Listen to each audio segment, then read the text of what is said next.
मुंबई से एक डील मिला है भाई, एक पुजारी के लिए। इस तरह की चिल्लर डील में हाथ नहीं डालने का कितनी बार समझाया मैंने। करोड़ों का डील है भाई। एक पुजारी को टपकाने के लिए करोड़ों रुपए की डील। इंटरेस्टिंग। इस काम को करने के लिए मैं खुद ही जाऊंगा।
प्राचीन काल से ही भारत की पुण्य भूमि होम हवन जप तप दान धर्म की वजह से धर्म भूमि के नाम से प्रख्यात है। आदिकाल से वीर पुरुष अपार ज्ञान के साथ इस पुण्य भूमि पर जन्म लेकर भारत देश का नाम गौरवान्वित करते रहे हैं। हिंदू धर्म के धार्मिक कथा का प्रतीक त्रिमूर्ति हमारे आत्मविश्वास की कमी के कारण बाहरी लोगों के हाथों कई बार खंडित हुआ है और लोगों की भावनाओं को चोट पहुंचाया है। पूरे विश्व में ज्ञान का प्रकाश फैलाने वाले नालंदा विश्वविद्यालय को जब बाहरी लोगों ने आग के हवाले किया, तब निरंतर 3 माह तक संग्रहालय में रखे ज्ञान के ग्रंथ शोलों में चलते रहे, फिर भी ये मूर्ति नष्ट नहीं हुई। 11वीं शताब्दी में आदिशक्ति का एक अंश गांव के मध्य क्षेत्र में प्राण प्रतिष्ठा के लिए मैसूर शिवालय में लाया गया। जब बाहरी लोगों ने आक्रमण किया तो भगवान के पुजारी शिवम राज 100 जनों पर अकेले भारी पड़े और राजा विक्रम की तरह युद्ध करके पुण्य स्थल पर हमला करने वाले दुश्मनों को धूल चटा दिया। उस समय के राजा जगदेव राव महाराज जी ने धर्म की रक्षा हेतु उस वीर पुरुष के नाम को अमर करने का निश्चय किया। धर्म रक्षा हेतु किए गए शिवम राज के इस महान कार्य से संतुष्ट होकर राजा जगदेव राय जी ने मंदिर के रखरखाव की जिम्मेदारी शिवम राय के वंशजों को सदा के लिए सौंप दिया। पिछले 100 सालों से शिवम राज जी के वंशज ही इस पवित्र मंदिर का रखरखाव और पूजा अर्चना पूरी श्रद्धा के साथ निभाते आए हैं।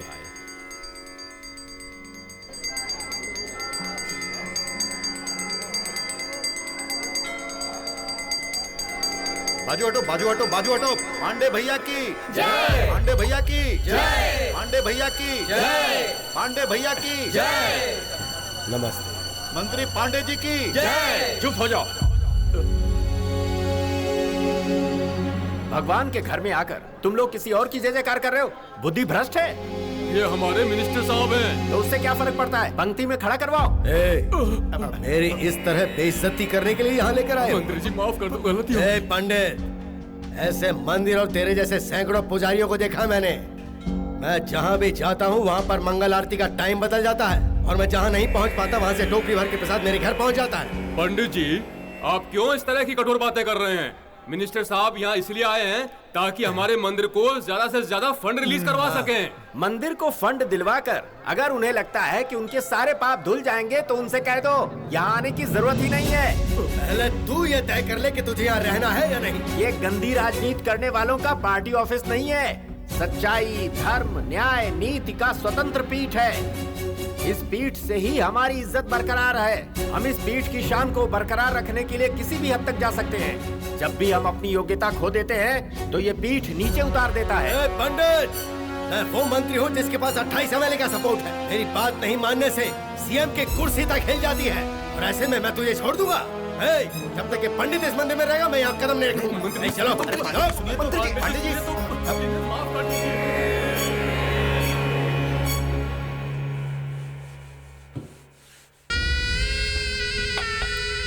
तो पंडित जानता नहीं कि मेरी पावर क्या है। वो ये बिल्कुल नहीं जानता कि मैं कौन हूँ। उसे ये भी नहीं पता कि कल पार्टी मीटिंग है। मैं सीएम से बात करके उस मंदिर को हमेशा के लिए बंद करवा दूंगा। मेरी बेइज्जती करने वाला वो पुजारी, वो परमेश्वर का बच्चा, अगर उसे भिखारी नहीं बनाया तो मेरा नाम भी पांडे मंत्री नहीं। जी, आप इतनी छोटी सी बात को इतना बड़ा इश्यू क्यों बना रहे हैं? देखो, उस मंदिर का रख रखाव और पूजा पाठ जयदेव राव महाराज के जमाने से ताम्रपत्र में सुनहरे अक्षरों में उनके वंशजों को लिखकर दिया गया है। अपनी बकवास बंद करो। इसी जमाने में किसी ने लिख दिया तो क्या हुआ? आज इस देश में हमारा ही राज है। अरे हमें मानना ही पड़ेगा। देखिए, ये सच है। हमारे देश को आजादी मिलने के बाद उस मंदिर को इंडोमेंटल में शामिल होने से रोक दिया गया। ये एक इतिहास में दर्ज हुआ पुण्य स्थल है। उसकी देखभाल वही करेंगे। इसकी इजाजत उन्होंने कानून से ले ली है। तो तुम लोग क्या चाहते हो? मेरी बेइज्जती करने वाले को छोड़ दूं, उससे बदला नहीं लूं? ओह, आपको इसके लिए कौन रोक रहा है? बस सही समय देखकर उस परमेश्वर पुजारी की गर्दन सर काट कर फेंक दूंगा। तुम क्या करोगे मुझे नहीं पता, लेकिन वो पुजारी दोबारा उस मंदिर में नजर नहीं आना चाहिए। ये मेरा फैसला है। ठीक है, जैसा आप चाहते हैं वैसा ही हो। आप चिंता ना कीजिए। मिनिस्टर के साथ आपने जो किया वो बिल्कुल सही किया गुरुजी। देखिए, हर एक धर्म के अंदर ऐसे अहंकारी लोग होते ही हैं। पवित्र मंदिर के अंदर प्रवेश लेने से पहले अपने सारे अहंकार को छोड़कर प्रवेश करें तो ही 33 करोड़ देवताओं को अपनी आंखों से देख सकते हैं। बिल्कुल सही गुरुजी। इस वर्ष का उत्सव भी जल्दी ही आने वाला है। जी हाँ, इस बार इस उत्सव का आयोजन बहुत धूमधाम से होना चाहिए। वो क्या है ना कि इस उत्सव में लाखों की संख्या में भक्तजन आने वाले हैं। उन सब के लिए भोज का प्रबंध भी उचित तरीके से होना चाहिए। किसी वस्तु की कमी नहीं होनी चाहिए। ठीक है गुरुजी। ठीक है, अब आप लोग जाइए। शंकरा परमेश्वरा। लीजिए। हाँ, तुम आज आरती में क्यों नहीं आई? आप जब शिव की आराधना करते हैं तब आपको सामने कुछ दिखाई देता है भला? आज एकादशी है, फल दूध कुछ लाऊं आपके लिए? नहीं भाग्यवान, पता नहीं क्यों मन कुछ व्याकुल सा हो रहा है। क्यों जी, ऐसा क्या हुआ? मठाधीश की उपाधि का ये मेरा अंतिम वर्ष है और यही सोचकर मेरा मन अत्यंत व्याकुल हो रहा है भाग्यवान। उसके लिए तू इतनी चिंता क्यों कर रहा है? तेरे बाद तेरा पुत्र शिव प्रसाद है ना। ये याद रख, कब क्या होना है, किसे क्या बनना है, ये सब ऊपर वाला जानता है। आप कहे तो मैं शिव से इस बारे में बात करूं? अब क्या बात करना है उससे? क्या वो मेरी बात सुनकर उसका पालन करेगा? वो सब तो ठीक है। उत्सव में उसे आमंत्रित किया है कि नहीं? वो क्या है ना कि अमेरिका से उसे यात्रा का प्रबंध करके आना होगा। पिताजी, उसने बताया था मार्स प्लेनेट में सैटेलाइट लॉन्च करने का डेट नजदीक आ रहा है। अब 2 हफ्ते से फोन भी नहीं आया। मैं फोन करके देखता हूँ। अच्छा बताओ, तुमने शिवम को भी कहा है कि नहीं? हाँ, जब देखो तब एक्सपोर्ट का बहाना देकर ये देश वो देश भटकता रहता है। वो क्या एक्सपोर्ट करता है ये भगवान ही जाने। अब किसी एक स्थान में रहने वाले की स्थिर पहचान रहती है। अब उसे हम फोन करें भी तो कहां? यहाँ वहां बवंडर की तरह घूमता रहता है वो। बिल्कुल। बहती नदी, तेज वायु, घूमती हुई भूमि, फैलती हुई आग, कभी भी एक ही स्थान पर नहीं रुकता है। वैसा ही है ये शिवम,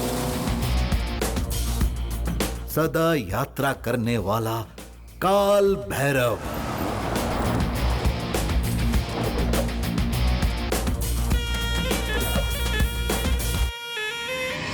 मुंबई में सीरियल ब्लास्ट कराने वाले मास्टरमाइंड अमंदुल्ला खान को सन 1985 में अरेस्ट किया गया था। उसके चंद दिनों बाद ही उसके संगठन के लोगों ने केंद्रीय सचिव की लड़की का अपहरण करके इस आतंकवादी की रिहाई की मांग रखी थी। इनके आगे सरकार को भी झुकना पड़ा था। रिहा होते ही पाकिस्तान जाकर कोरियन माफिया के साथ मिलकर हिंदुस्तान में ड्रग का कारोबार शुरू कर दिया। भारतीय मूल के एलेक्स नाम के एक डॉन के साथ सोने के धंधे के सिलसिले में जब उसने एक मीटिंग सेट की, उसी वक्त इंटरपोल ने अटैक किया, जिसमें अलेक्जेंडर भाग निकला और ये पकड़ा गया। मिस्टर अमंदुल्ला खान, आपके ऊपर जो इल्जाम लगे हैं उसके लिए आपको जमानत नहीं मिल सकती। इसके बावजूद आप रिहा होने के लिए सरकार पे प्रेशर बना रहे हैं। इस बारे में आप कुछ कहिए। प्रेशर बनाने की मुझे जरूरत पड़े इतना कमजोर नहीं हूँ, और ना ही खुद को छोड़ने के लिए मैं किसी के सामने गिड़गिड़ाया हूँ। उन्हें खुद छोड़ना पड़ा है। मुझे वांटेड लिस्ट में शामिल करने वालों से लेकर अरेस्ट करने वालों तक सभी को अभी से ठंडा बुखार आना शुरू हो गया है। जैसे मैं चाहता हूँ उसी तरह चलेंगे तो यहाँ सुख शांति के साथ रह सकते हैं, ये वो अच्छी तरह से जानते हैं। इतनी सिक्योरिटी यहाँ पर लगा रखी है इसलिए नहीं कि मैं यहाँ से भाग जाऊंगा, बल्कि इसलिए कि भूल चूक से भी मुझे कोई तकलीफ ना हो जाए।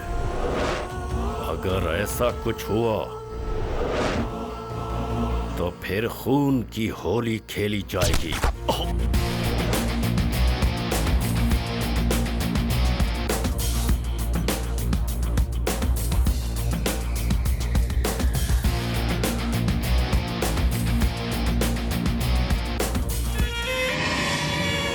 डबल गेम खेलकर चंद प्यादों को क्या मार दिया, ये मत समझना कि गेम इज ओवर। वो बाहर जरूर आएगा। The real game begins now. Baby, उसको बाहर लाने का काम मैंने ही किया है। नाउ ही इज नो मोर। खान गया कब्रिस्तान। तू एक लड़की है इसलिए छोड़ रहा हूं तुझे। जी ले अपनी जिंदगी।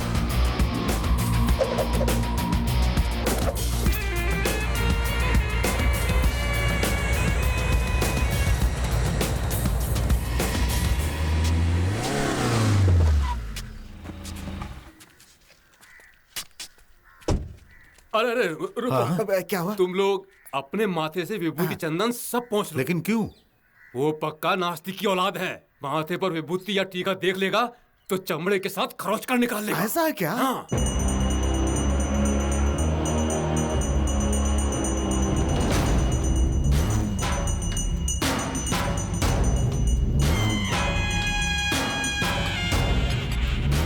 अहं ब्रह्मास्मि।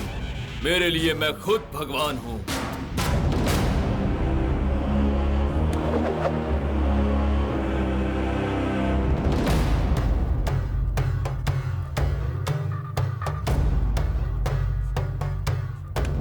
मुझे इस तरह से घूर क्या रहा है? बैठ जा। तुम जोर जबरदस्ती करके जिस जमीन पर कब्जा करना चाहते हो वो कोई बेनामी जमीन नहीं है। वो प्रॉपर्टी मंदिर के नाम है। बिल्कुल नहीं। उस जमाने में उस वक्त के महाराजा ने मेरी परदादी को तोहफे में लिख कर दी थी वो जमीन। और उसके बाद महाराजा के सामने ही तुम्हारी परदादी ने वो जमीन मंदिर के नाम कर दी थी। ज्यादा होशियार मत बन। चुपचाप उस जमीन को फिर से मेरे नाम कर दे। मैं ऐसा बिल्कुल नहीं करूंगा। क्या कहा? इसकी लाश ले जाकर एक गड्ढे में डाल दो और वहाँ एक नारियल का पेड़ लगा दो। भूतनाथ जी, आपका नाम बिल्कुल सही है। माँ बाप ने सोच समझ कर रखा है। भाई, जब आप उसके सर पर नारियल फोड़ रहे थे तो हमारा दिल धक धक कर रहा था। भाई, आप इस तरह कितने नारियल फोड़ चुके हैं? कितने सर फोड़े उसका हिसाब नहीं है तो नारियल का हिसाब कैसे रखूंगा? लेकिन एक बात जरूर याद रखना, हाल ही में जितने सर फूटेंगे उनमें तुम तीनों के सर शामिल होंगे। मेरी 40 एकड़ की जमीन में जो गौशाला है, कहा था उसे खाली करवाओ। वो काम छोड़कर तुम सब अपनी जेब भरने में लगे हुए हो। अरे रे, ये आप क्या कह रहे हैं? हमारी इतनी जुर्रत? भाई, कुछ दिन और इंतजार कर लो। मंदिर की सारी जमीन जायदाद को अपने हाथ में लेकर हम सबको नीचा दिखाने वाला वो परमेश्वर पुजारी है। लेकिन कुछ ही दिनों में वो उस कुर्सी से उतरने वाला है। देखो, अब मुझसे और इंतजार नहीं होता। क्या है ना, मैं नारियल फोड़ने के लिए बहुत उतावला रहता हूँ। आपको फिक्र करने की कोई जरूरत नहीं है। सारी जिम्मेदारी हम तीनों पर छोड़कर आप बेफिक्र होकर निश्चिंत हो जाइए। हम लोग सब संभाल लेंगे।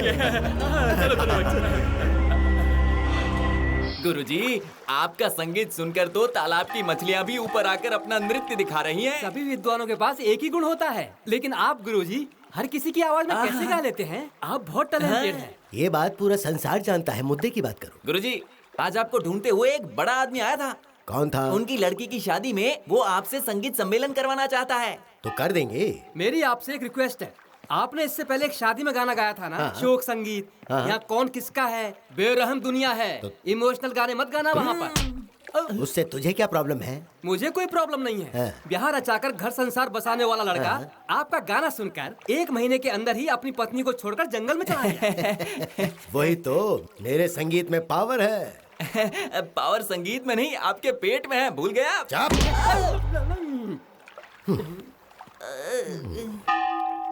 उस मंदिर के जमीन और हमारे भूतनाथ के जमीन के बीच में गौशाला एक बाउंड्री की तरह थी। बिल्कुल, बिल्कुल। हाँ, उल्टी सीधी तरकीबें आजमा के सारे जानवरों को कसाई खाना भिजवा दिया। सही कह। चल चल अंदर ले चल, चल क्या कर रहा है? चल ले चल। आलोक भोलेनाथ,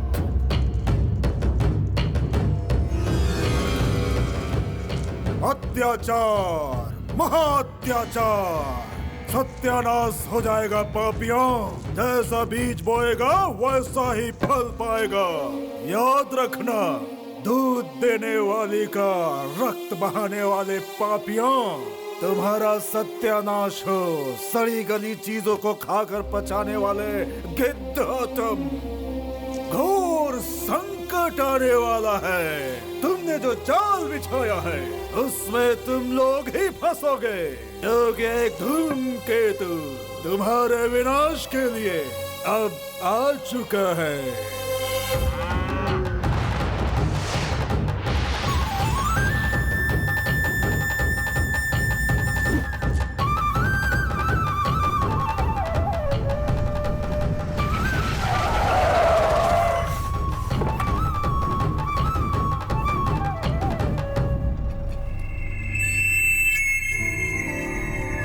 क्या है बे? बीच सड़क पर बाइक खड़ी कर रखी है, उड़ा कर निकल जाऊं क्या? वो क्या है ना सर, आप जो जानवर ले जा रहे हैं ना, उनमें मेरा भी एक बछड़ा है, छोटा सा। अगर आप उसे मुझे दे दे क्या तो कहा? उसे तुझे दे दूं? रोकड़ा देकर खरीदा मैंने। सर, मेरी बात को समझिए सर। सर, बात कुछ यूं है कि अगर आपने उसे गंजा भी कर दिया तो भी आपके सर जितने बाल भी नहीं मिलेंगे आपको। सर, सच कह रहा हूँ, प्लीज सर। सर, वो बच रहा है sir, please sir. Sir please मेरी बात मान जाइए सर। सर क्या कर रहा है? प्लीज सर, प्लीज सर, मान जाइए प्लीज सर। चल दूर रह। 1 मिनट रुक जा। हाँ सर।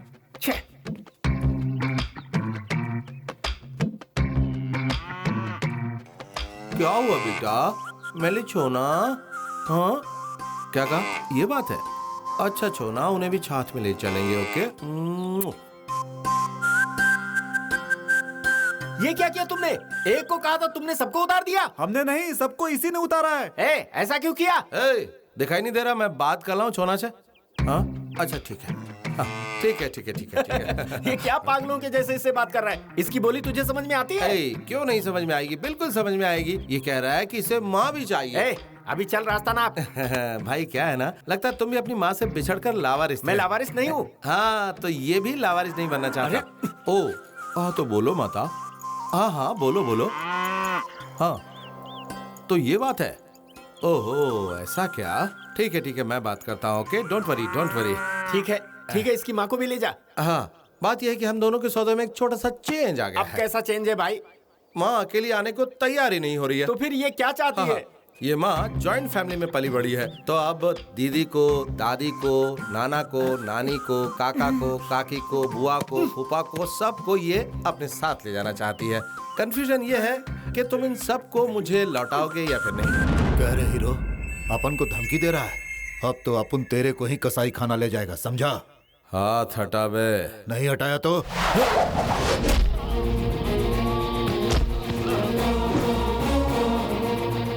भाई क्यों बुला रहा है? वो मरकर जहन्नुम पहुंच गया है। तू भी जाएगा क्या उसके पास?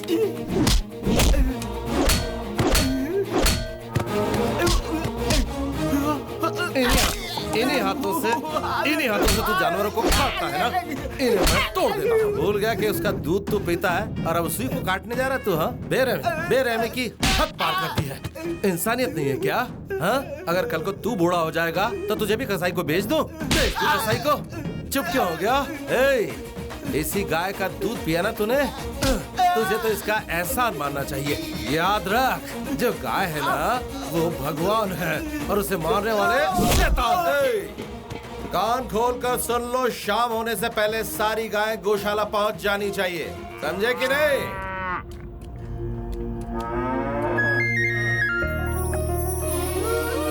दीपक राग से दीप जल उठी, मेघ मल्हार से वर्षा हो उठी। ये क्या है गुरुजी? आपका संगीत सुनकर लड़की ही प्रकट हो गई। यही तो स्वर सम्राट का कमाल है। कसाई बन गई। ये क्या कर रही है? इतने खूबसूरत चेहरे ने अचानक चंडी का रूप ले लिया। आज तो मैं सबक सिखा कर ही रहूंगी। चलो मैं छोड़ूंगी नहीं। टुकड़े कर दूंगी।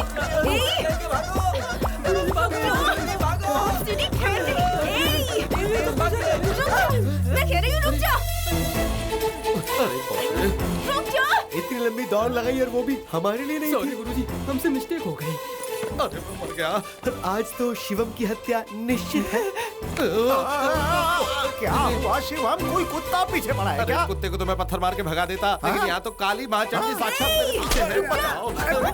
Police police. तूने क्या समझ रखा है? हाँ, एक ही बार में सिर से धड़ अलग कर दूंगी। समझो? बचाओ शिवम, तू क्या समझती है? हाँ, इस साल मैं तुझसे शादी करके ही रहूंगी। ये क्या हुआ? जो हत्या करने गई थी वो विवाह की बात कर रही है। गुरुजी, क्या? आपका ट्रैक क्लोज। अरे धूप, तुझसे शादी कौन करेगा? तुझे पता है तू कैसी लड़की है? न शर्म न हया, ये कोयता लेकर बीच सड़क पे मुझे दौड़ा रही है। गुरुजी, आपका ट्रैक ओपन। अंकल जी, आप इस लड़की को नहीं जानते। पता है इसने 10वीं में क्या किया था? इतनी शॉर्ट्स पहनकर पेड़ के ऊपर चढ़ गई थी और मुझे नीचे बैठा दिया था। आम जो चुराने थे इसे। शिव की सौगंध, काश तेरी जगह वहाँ पर मैं होता। हाँ? पर चाहे जो भी हो, मैं शादी तुझसे ही करूंगी। सिर कट जाए या जान चली जाए, तुझे मुझसे कोई नहीं बचा सकता। तू मेरा भले सर कलम कर दे, मैं तुझसे शादी नहीं करूंगा। बिल्कुल सही कहा। किसी भी कीमत पे इससे शादी मत करना। अपनी जुबान पे कायम रहना। थैंक यू, आप इसे संभालो। क्या पापा, आप हमेशा उसी की तरफदारी करते हैं। अरे तेरी किस्मत अच्छी है, वो खुद शादी से इनकार कर रहा था। आज आया है, कल चला जाएगा, 6 महीने तक नहीं दिखेगा। वो कहाँ क्या करता है किसी को कुछ नहीं पता। ये लड़का तेरे लायक नहीं है। एक अच्छे लड़के से तेरी शादी करवाऊंगा, उसे भूल जा तू। शिवम के साथ इसकी शादी नहीं होगी। अब आपकी लाइन के लिए। ऐसा क्या? तो फिर मैं बजाना शुरू करता हूँ। क्या? हारमोनियम। तुम लोग हमेशा सिर्फ डबल मीनिंग ही समझते हो। गुरु गुरु गुरु गुरु, जरा रुको गुरु। ओ श्री कुमार, कैसे हो? टोपी पहनाने का बिजनेस कैसे चला? चुप हो जाओ गुरु। पुरानी बातों को तुमने अब तक अपने पेट में पचाया नहीं। ठीक है यार। अच्छा बताओ क्या काम है? ज्यादा कुछ नहीं, बस तुमसे एक छोटी सी हेल्प चाहिए थी। ओ मुझसे? बोलो क्या चाहिए? तुमने तो उस लड़की को ना कह के छोड़ दिया है, तो मैं सोच रहा था कि ऐसे मौके पे क्यों ना मैं ही ट्राई कर लूं। अगर तुम कोऑपरेट करोगे तो सोचा कि एंटर द ड्रैगन की तरह मैं उसकी लाइफ में एंट्री कर लूंगा। ठीक है, ओके ओके। लेकिन एक बात याद रखना दोस्त, वो लड़की महा डेंजरस है। ये जो तूने अपना एंटीना खड़ा कर रखा ना, इसे छुपा ले वरना नोच के बाहर निकाल देगी। All the best. जा, मैंने छोड़ दिया उसे। थैंक्स गुरु, टाटा गुरु। ओके, तुम संभालो उसे। दीदी, सुना है शिवम लौट आया है। अच्छा, पता नहीं घर कब आएगा। जानती हो, भूतनाथ के साथ ट्रस्ट के सारे लोग मिलकर हाँ? जानवरों को कसाई खाना भेज रहे थे। हे राम, उसके बाद क्या हुआ? वहाँ हमारा शिवम पहुँच गया हाँ। और उसने उन सारे जानवरों को बचा लिया। भगवान तुझे बुरी नजरों से बचाए। हमेशा खुश रखे। ये क्या माँ, जब भी आता हूँ तुम आरती उतारती हो। ये शुभ। Oh okay okay. इसे ले जाओ। जाओ जाओ, जल्दी नहा कर आओ। मैं तुम्हारे लिए खाना परोसती हूँ। खाने में तुमने हलवा पूरी तो बनाया ना? मुझे पता है तुम्हारी मनपसंद चीज क्या है। मैंने सब वाह वाह बनाया वाह वाह वाह। इन हाथों से बनाया हलवा पूरी खाया मुझे अरसा हो गया। मैं 5 मिनट में आता हूँ, ठीक है? जा। कैसे हो भाई? हेलो, हाय।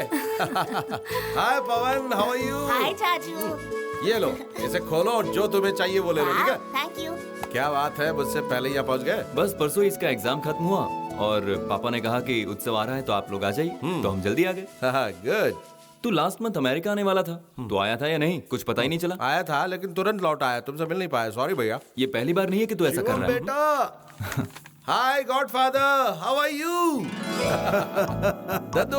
अरे बेटा, मेरा बच्चा शिवम। कैसे हो दद्दू? अरे मैं तो ठीक हूँ, लेकिन तू ये बता कि तू सुबह आने वाला था तो इतनी देर क्यों हो गई? अब क्या कहूँ दद्दू, वो जो लड़की है ना, वो तो साक्षात काली का अवतार है। इतना बड़ा कोयता लेकर बिंदास होकर मेरी जान लेना चाहती थी वो। अरे बाप रे। ये क्या बेटा, तुम उसकी बुराई कर रहे हो? तुम तो उसकी जान हो। क्या कहा? जान हूँ? नहीं भागता तो बीच बाजार में मुझे टपका देती। हाँ, वो तो अंकल आगे तो मैं बच गया।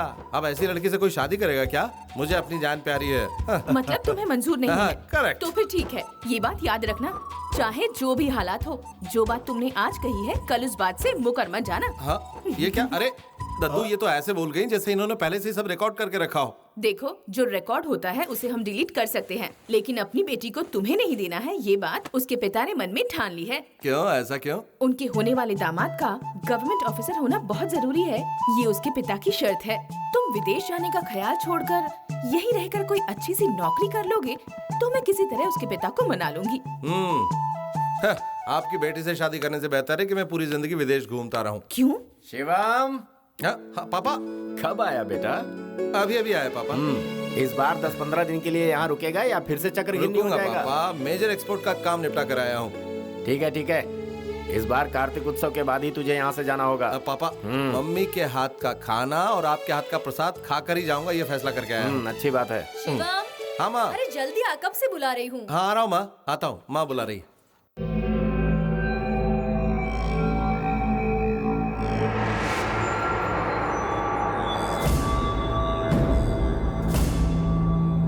हमारे लिए क्या आदेश है? बताते हैं। मेडिकल रिपोर्ट तो आ गई है, लेकिन अभी एक खास आदमी का आना बाकी है।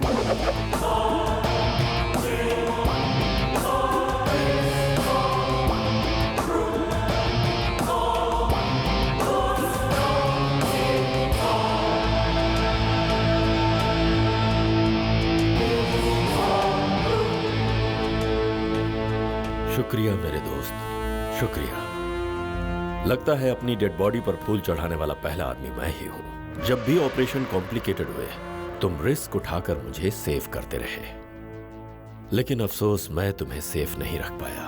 इसके लिए दिल से सॉरी मेरे दोस्त। तुम्हारी मौत के साथ मेरी आइडेंटिटी भी खत्म। ओह, कंफ्यूज्ड।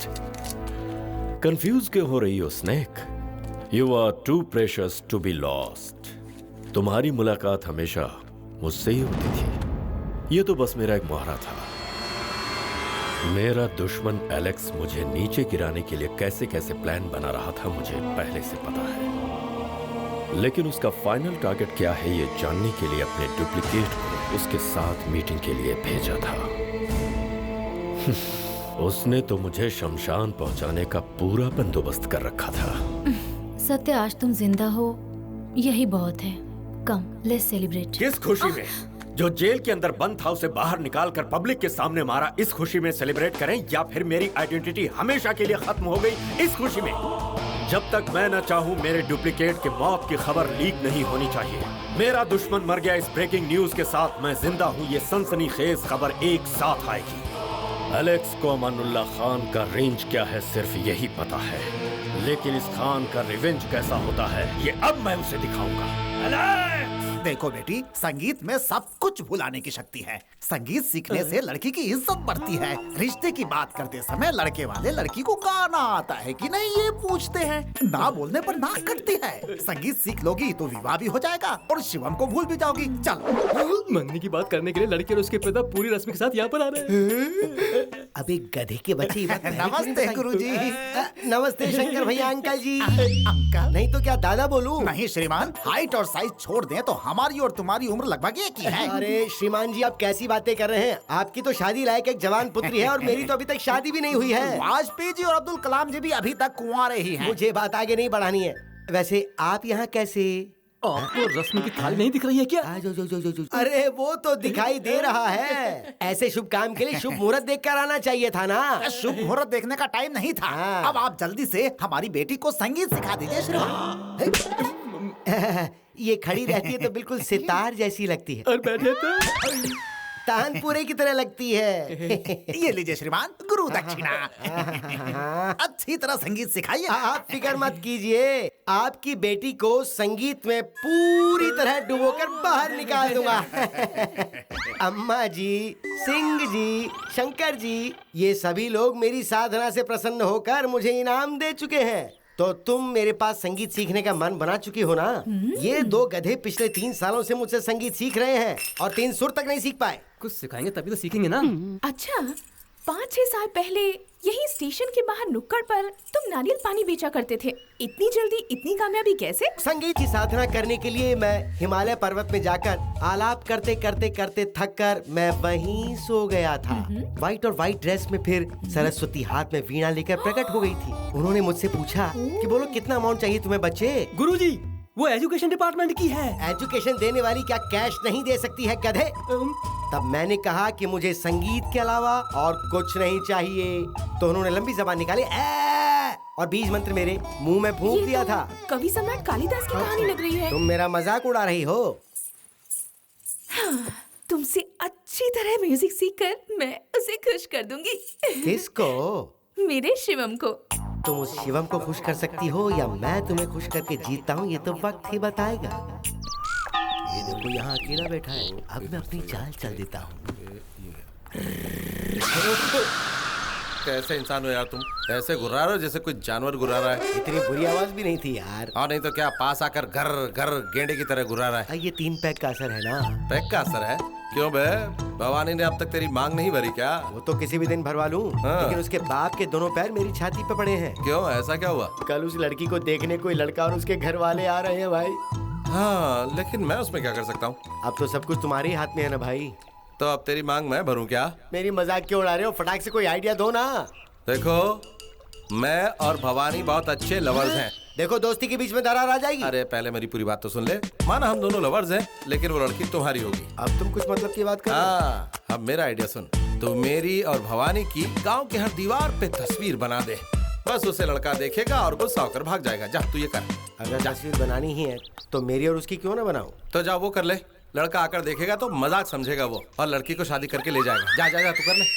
नहीं गुरु, मैं तुम्हारी ही बनाता हूँ। हे गुरु, मुझे आशीर्वाद दो ना। तेरे एंटीना की कसम, शीघ्र ही तेरा विवाह संपन्न हो तथास्तु। जाओ। एक मन चला आया। छोटा नहीं, चल जाना। जा आगे बढ़। दीवानेपन की इंतहा है ये। अपनी बच्ची की तारीफ नहीं कर रहा हूँ, वो लाखों में एक है। बड़ों के आगे तो सर नहीं उठाती। डिग्री पास कर चुकी है, बहुत अच्छा गाती है। अरे यही तो है उसके गुरुजी। छोटी उम्र में बूढ़े को इसकी शादी कराने की जरूरत क्या है? गुरुजी, उसकी शादी की तैयारी कर दो, ये बात आप ही ने कही थी। उसकी शादी मेरे साथ करवा देगा, यही सोचकर मैंने उससे कहा था। गुरुजी, ऐसा कभी हुआ है कि आपका प्लान कभी काम किया हो? हाय, नमस्ते नमस्ते नमस्ते दोस्तों। नमस्ते अंकल जी, नमस्ते टोपी जी। तुम इकलौते यहाँ क्यों आए हो? मम्मी पापा को नहीं भेज सकते थे? अंकल क्या बात कर रहे हैं? आप मेरे इकलौते अंकल हैं, आपकी एक इकलौती बेटी है, इसलिए मैं भी इकलौता ही आ गया। हाँ, ऐसा लग रहा है कि मैंने आपको कहीं देखा है। गली गली में इनके पोस्टर छपे हैं। करेक्ट। ए पार्वती, बच्ची को लेकर आओ। पता नहीं अब कौन सा बुरा काल आने वाला है।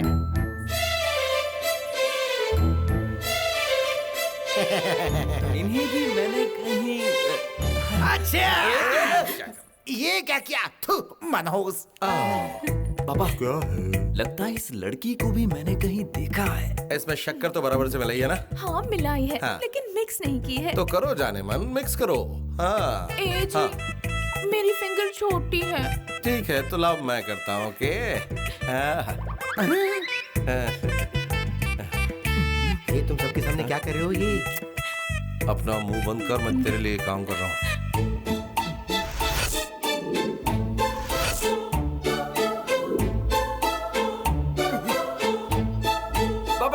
क्या हुआ?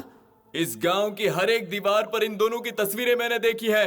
अब सब कुछ खत्म हो गया पापा। अरे ये तो क्या कह रहा है? जहाँ उंगली घुमा रहे हैं ना, वैसे हमें भी घुमा रहे हैं। दूध में। किसी भी कीमत पर मैं इस बी ग्रेड मूवी से शादी नहीं करूंगा। चलो पापा। 1 मिनट। मुझे बी ग्रेड मूवी कहा? हाँ। अबे मैं ब्लॉकबस्टर मूवी हूँ।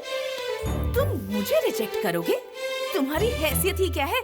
मैं तुझे रिजेक्ट करती हूँ। चल। बड़ा है। हो जी, चलिए यहाँ से। अरे चलो जी। अरे रुकिए। अरे अंकल, आप बेकार का टेंशन क्यों ले रहे हैं? ये वो पिक्चर है जो डब्बा है, रिलीज नहीं हुई। लेकिन आपकी लड़की का, उसका तो सिल्वर जुबली होने वाला है। सुपर हिट लड़का मिलेगा उसे। हाँ, मेरा काम तो हो गया। ठीक है। शिवम के आते ही मैं समझ गया था कि ये रिश्ता कभी हो ही नहीं पाएगा। आप हताश मत होइए, कोई समाधान निकाल लेंगे। आप कुछ कहना चाहते हो क्या? आपके तेवर बदले बदले लग रहे हैं। दीवारों पे तस्वीर बना के रिश्ते बिगाड़ता है। गुरु रुक जा गुरु। क्यों, क्या बात है? हाँ, ओहो, तुम्हारा ससुर तो तुमसे अच्छा आर्टिस्ट है। दोनों गालों पर क्या पेंटिंग बनाई है? गुरु, तस्वीर बनाने वाला मैं हूँ और तस्वीर बनवाने वाले तुम हो। तो ये बात लड़की के बाप तक कैसे पहुंची, जरा ये समझाओगे मुझे? रात दिन मेहनत करके तुमने बहुत ही बढ़िया तस्वीरें बनाई हैं। तुम्हारी ये कला जगत प्रसिद्ध होने वाली है। आर्ट बाय श्री कुमार लिखकर सब दूर ऑटोग्राफ बना दिया है। कैसा है? तुमने तो मेरा नाम प्रसिद्ध कर दिया। तू मुझे बता, उस लड़के ने तुझे रिजेक्ट क्यों किया? उसकी आंखें ठीक नहीं थी क्या? ओहो, उसकी आंखें बिल्कुल ठीक थी, इसीलिए ऐसा किया। क्यों? गांव की दीवारों पर मेरी और शिवम की जो आड़ी टेढ़ी तस्वीरें बनी थी, वो उसने देख ली थी। वो किसने बनाई? और कौन बनाएगा? शिवम ने? हाँ, उसी ने। वो है ना, मुझे बहुत चाहता है, इसीलिए ऐसा किया। लेकिन वो कभी जताता नहीं। आखिर वो अपने प्यार का इजहार मुझसे कब करेगा, पता नहीं। लगता है वो आ गया है। मैं उसका मुंह खुलवाती हूँ, छुप जा तुम। ठीक है। माँ इतनी जोर की भूख लगी है कि पेट में चूहे कबड्डी खेल रहे हैं। ओहो ये क्या माँ, हॉट वेदर में काली साड़ी पहन रखी है, क्या बात है माँ, आज इतनी सीरियस क्यों लग रही हो? क्योंकि मैं सीरियस हूँ। मैं तुमसे एक बात पूछती हूँ, क्या सच बताओगे? माँ मैंने अपनी जिंदगी में तुमसे कभी झूठ बोला है तो क्या? फिर ये बता, गांव के दीवारों पर तेरी और भवानी की ऐसी आड़ी टेढ़ी तस्वीरें किसने बनाई? बनाई है उस मोटू श्री कुमार ने और बनवाई है मैंने। क्या? किस लिए? ताकि भवानी की उस लड़के से शादी न हो सके। ऐसा करवाने से तुझे क्या मिलेगा? मुझे भवानी मिलेगी और क्या माँ। मतलब वो तुझे पसंद है? ये क्या माँ, बेटे से ऐसे सवाल नहीं पूछे जाते। ए, तुझे पसंद है या नहीं? हाँ पसंद है। हाँ, मुझे कुछ सुनाई नहीं दिया, जरा जोर से बोल। भवानी मुझे बहुत पसंद है। तो फिर गधे, उस बच्ची को तू जानबूझकर क्यों सताता है? देखो माँ, ऐसा है कि अगर मैं उसे चाहता हूँ ये उसे पता चल गया तो मेरी शादी से पहले ही तुम 2-3 बच्चों की दादी माँ बन जाओगी। काली माँ मेरी बच्ची की खामोश हो गई। मजाक कर रहा था। तुम्हें छोड़ूंगा नहीं। माँ कसम मजाक कर रहा था। मैं सच बता रहा हूँ, पीछे मत पड़ो यार, तो मेरे तो मैंने अपनी सेफ्टी के लिए अपने डुप्लीकेट को रखा था, लेकिन उसने डुप्लीकेट को मारकर ओरिजिनल को ही डमी बना दिया। कोई भी सिर्फ मेरे फोन कॉल पर भाई का आदमी आ रहा है ये कहकर सारे काम काज छोड़कर मेरा काम पहले करता था, लेकिन आज जब मैं खुद फोन कर रहा हूँ कोई फोन उठाने को तैयार ही नहीं। किधर है वो एलेक्स? तुम लोग चारों तरफ उसे ढूंढ रहे हो लेकिन उसकी खबर ही नहीं। देखो मुझे वो चाहिए मुनीर, उसे मैं नहीं छोड़ूंगा, मुझे वो चाहिए, समझे? ठीक है भाई। याद रखना, वो पाताल में भी छुपा हो तब भी मैं उसे ढूंढ निकालूंगा, नहीं छोड़ूंगा मैं उसे। अब तुम ये गांव छोड़कर बाहर गए ना, तो मैं तुम्हें नहीं छोड़ूंगी। जहाँ भी जाओगे वहीं आ जाऊंगी। मैं कहाँ रहता हूँ ये मुझे नहीं पता, तो फिर तुम कहाँ ढूंढती फिरोगी? मैं तुम्हारे बगैर नहीं रह सकती। जल्द से जल्द शादी की ये प्रॉब्लम सॉल्व करो। प्रॉब्लम नंबर 1, मेरे पापा को तुम्हारी सूरत पसंद नहीं है। प्रॉब्लम नंबर 2, ऑलरेडी मेरे लिए लड़का ढूंढ रहे हैं। प्रॉब्लम नंबर 3, वो भोपले का प्रॉब्लम, पुराने खंडर का पिलर। वही ना वो मोटू, वो प्रॉब्लम नहीं, वो तो अच्छी बात है। उस प्रॉब्लम का बनाऊंगा मैं लव ट्रायंगल और कर दूंगा फिनिश।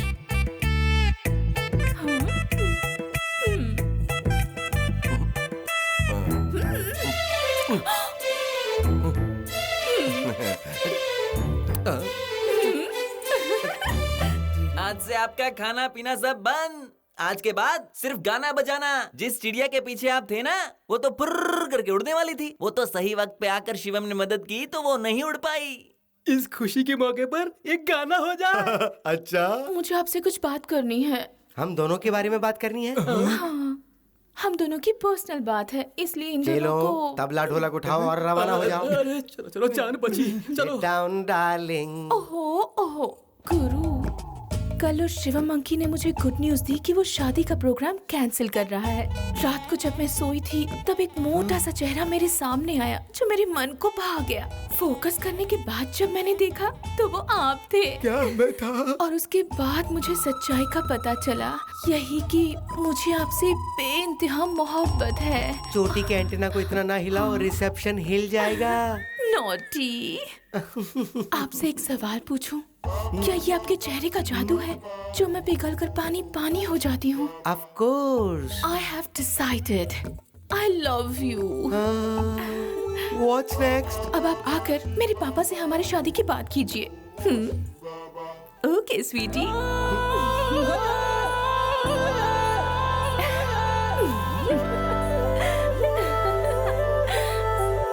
भवानी अब तक घर नहीं आई है, शादी के लायक हो गई है, फिर ये म्यूजिक सीखने की क्या जरूरत? सोचा था संगीत सीख लेगी तो अच्छा लड़का मिल जाएगा, लेकिन वो उसे तो लाज शर्म ही नहीं है तुम्हारी वजह से।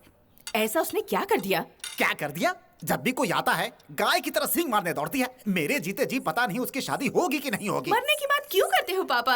आपको इतनी जल्दी मरने की कोई जरूरत नहीं, क्योंकि मैं ऑलरेडी अपने लिए लड़का सेलेक्ट कर चुकी हूँ। किसे? उसे शिवम को? छी, उससे शादी कौन करेगा? ना उसका सुर अच्छा है और ना ही वो संगीत जानता है। बिल्कुल सही कहा। अच्छा हुआ तेरे दिमाग से उसका भूत उतर गया। मैं बहुत खुश हूँ। वो लड़का कौन है बोल? अपने म्यूजिक टैलेंट से सबके दिलों का टेनेंट बना हुआ वही मेरा फेमस म्यूजिक गुरु श्री 7 सुरों का मालिक यानी सम्राट मेरा दिल जीत चुके हैं। अरे फूटी किस्मत हमारी, ये बच्चे अपना बचपना कब छोड़ेंगे? बड़ों की इज्जत को भरे बाजार में नीलाम करते हैं। आप ही की वजह से हुआ है, इसके जिम्मेदार आप ही हैं। तुम किसे कह रही हो? बता रही हूँ मैं आपको और सुना रही हूँ इसे। पर माँ, मैं कमिट कर चुकी हूँ, अब क्या करूँ? अरे रे रे, ये तो क्या कह रही है? गलत मत समझो, मैं सिर्फ शादी करूंगी ऐसा ही कमिट किया है। तुम्हें उसमें क्या दिखाई दिया बेटी? प्यार अंधा होता है पापा। वो फुल साइज बलून मुझे है। उससे कोई फर्क नहीं पड़ता। कल वो शादी की बात करने आ रहे हैं। पापा आप रेडी रहना, माँ तुम भी रेडी रहना, दामाद जी आ रहे हैं। बहुत बढ़िया सिलेक्शन है। अब फैमिली पोर्ट्रेट कैसा होगा ये भी देख लो। ए पार्वती, हमारे तो नसीब ही फूटे हुए हैं। किसी तरह खाई से बचे तो सामने कुआं आ गया। अब ये विक्रम क्या करे? अब ये तो बेताल ही जाने।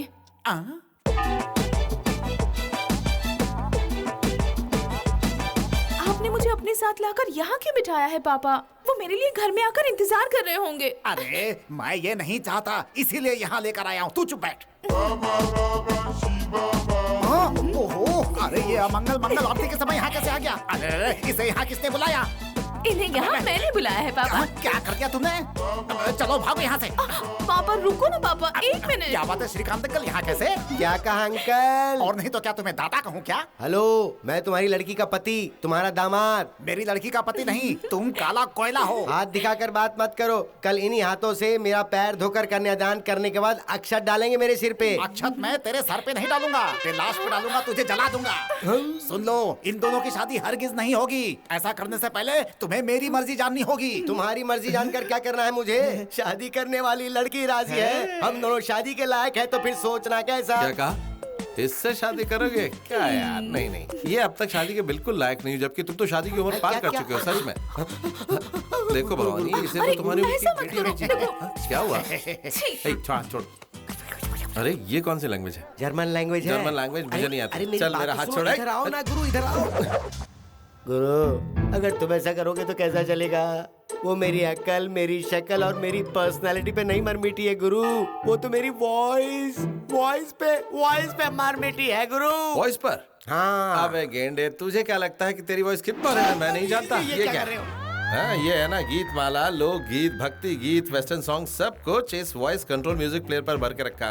जरूरत के मुताबिक सॉन्ग प्ले करके उसके साथ लिप सिंक करके तू लोगों को टोपी पहनाता है।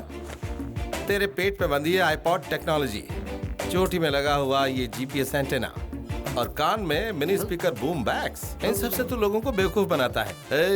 अगर ये बात मैंने उसे बता दी तो सोच तेरे साथ क्या होगा। पूरे गांव में दौड़ा दौड़ा कर मारेगी। सोच ले, उसके बाद तेरा धंधा भी चौपट हो जाएगा। भिखारी की तरह तू दर दर की ठोकरें खाता फिरेगा। नहीं गुरु, प्लीज, रोजी रोटी के लिए ये सब कर रहा हूँ, ऐसा मत करना। इस राज को राजी रहने दो ना प्लीज। जिंदगी प्यारी है कि मोहब्बत प्यारी, पहले ये फैसला कर ले। जिंदगी प्यारी है, वैसे मैं थोड़ा रिस्क ले सकता हूँ। तो फिर मैं बता देता हूँ, मुझे क्या। नहीं गुरु, जान है तो ही जहान है। हाँ चलो। वो क्या है ना अंकल जी, ये तो अभी छोटा सा बच्चा है, इसकी उम्र ही क्या है। और संगीत में तो बहुत ही साधना की जरूरत होती है। अगर अभी से इससे शादी हो गई तो फिर इसकी साधना पूरी तरह भंग हो जाएगी। ये ख्याल इसको आया है ना? जरा बता दे। देवी, आज के बाद हम दोनों का रिश्ता गुरु और शिष्य का है। तो फिर मेरे प्यार का क्या होगा? मेरा ये हाल करने वाला ही तुम्हें सही रास्ता दिखाएगा।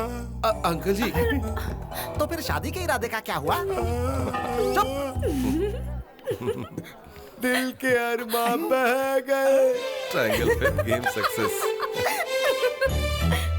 पांडे भाई, हमारा वो 20 एकड़ जमीन वाला काम जो अटका उसे पूरा कर दो ना भाई।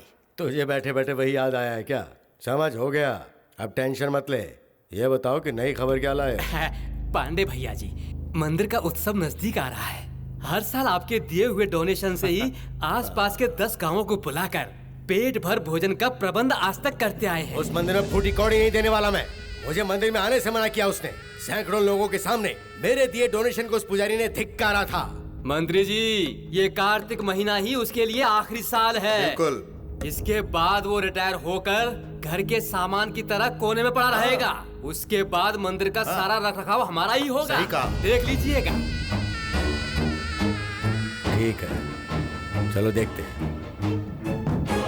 पर याद रहे कि ये उस परमेश्वर पुजारी का आखिरी उत्सव होना चाहिए। अरे बहू, ये शिवम कहीं दिखाई नहीं दे रहा। कोई जरूरी काम है कहकर कल रात को ही वो विदेश चला गया है बाबूजी। शिबू, मुझे तुमसे एक खास विषय में बात करनी है। बोलिए पापा। वो बात यह है, परंपरागत पीढ़ी दर पीढ़ी सदियों से हमारे हाथों से होते आया है ये प्रधान मठाधीश का कार्य निर्वाह करने का इतिहास, उसके देखभाल और महत्व के बारे में तुम अच्छी तरह से परिचित हो। जी हाँ पापा। मेरे पिता अपने कार्यकाल में इस जिम्मेदारी को पूरी श्रद्धा के साथ निभाते आए थे। उनके बाद मेरा चुनाव हुआ, लेकिन आज 40 वर्षों बाद आने वाले महाभरणी नक्षत्र के मुताबिक आने वाले समय के लिए मैं रिटायर हो रहा हूं। शब्द, स्पर्श, रूप, रस, गंध इन पांचों अंशों को लेकर सत्वगुण, तमोगुण, रजोगुण इन सभी से कर्म सरणीय भेदानुभवः अंतः आत्मा से प्राप्त होता है। इसलिए बेटा, मेरे बाद ज्येष्ठ पुत्र होने के नाते तुम्हें इस परंपरा को आगे बढ़ाना होगा। ये क्या पापा, आपको नहीं लगता इतना बड़ा फैसला लेने से पहले आपको मुझसे एक बार पूछना चाहिए था? आपका काम जैसे आपके लिए इम्पोर्टेंट है, वैसे ही मेरा काम मेरे लिए इम्पोर्टेंट है। मैं आपका ये कार्य नहीं कर सकता पापा। ये सिर्फ कार्य नहीं है, सेवा है। सदा भगवान की शरण में रहकर सेवा करने का महत्वपूर्ण कार्य है। पापा, मेरी ये नौकरी मुझे महीने में करोड़ों रुपए कमा कर देती है। उसे छोड़कर मैं यहाँ पर पूजा, पुरस्कार, अलंकार, अभिषेक करते हुए, ये तीर्थ मंगल आरती करते हुए छुट्टे पैसे कमाऊं पापा? बकवास बंद कर, बहुत हुआ। पूजा अनुष्ठान के प्रति इतनी गिरी हुई बातें कर रहा है। परमेश्वर, देखो शिबू, तो जो भी काम करता है करोड़ों रुपए की कमाई होती है, लेकिन ये सब सपनों का फल है। लेकिन भगवान की सेवा फल की उम्मीद किए बिना भक्ति भावना से होती है। संकट निवारण करने वाले भगवान की शरण में जो भी आता है उसके प्रति सर्वे जना सुखिनो भवन्तु कहकर अर्चना करने का सौभाग्य तुम्हें अपने आप मिल रहा है बेटा।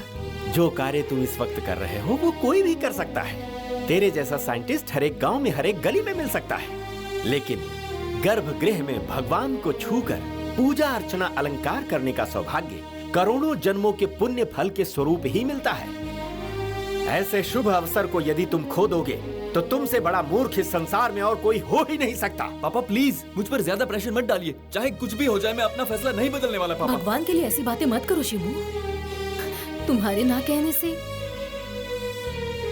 तुम्हारा कोई नुकसान नहीं होगा बेटे, परंतु पुरखों से चली आ रही ये पुरानी परंपरा हमारे वंशजों के हाथ से चली जाएगी। तुम भी ऐसी बातें क्यों कर रही हो माँ? आज मैं आपकी बातों में आकर गलत कदम उठा लूंगा तो कल पश्चाताप भी मुझे ही करना पड़ेगा। कैसी पश्चाताप की बातें कर रहा है तू?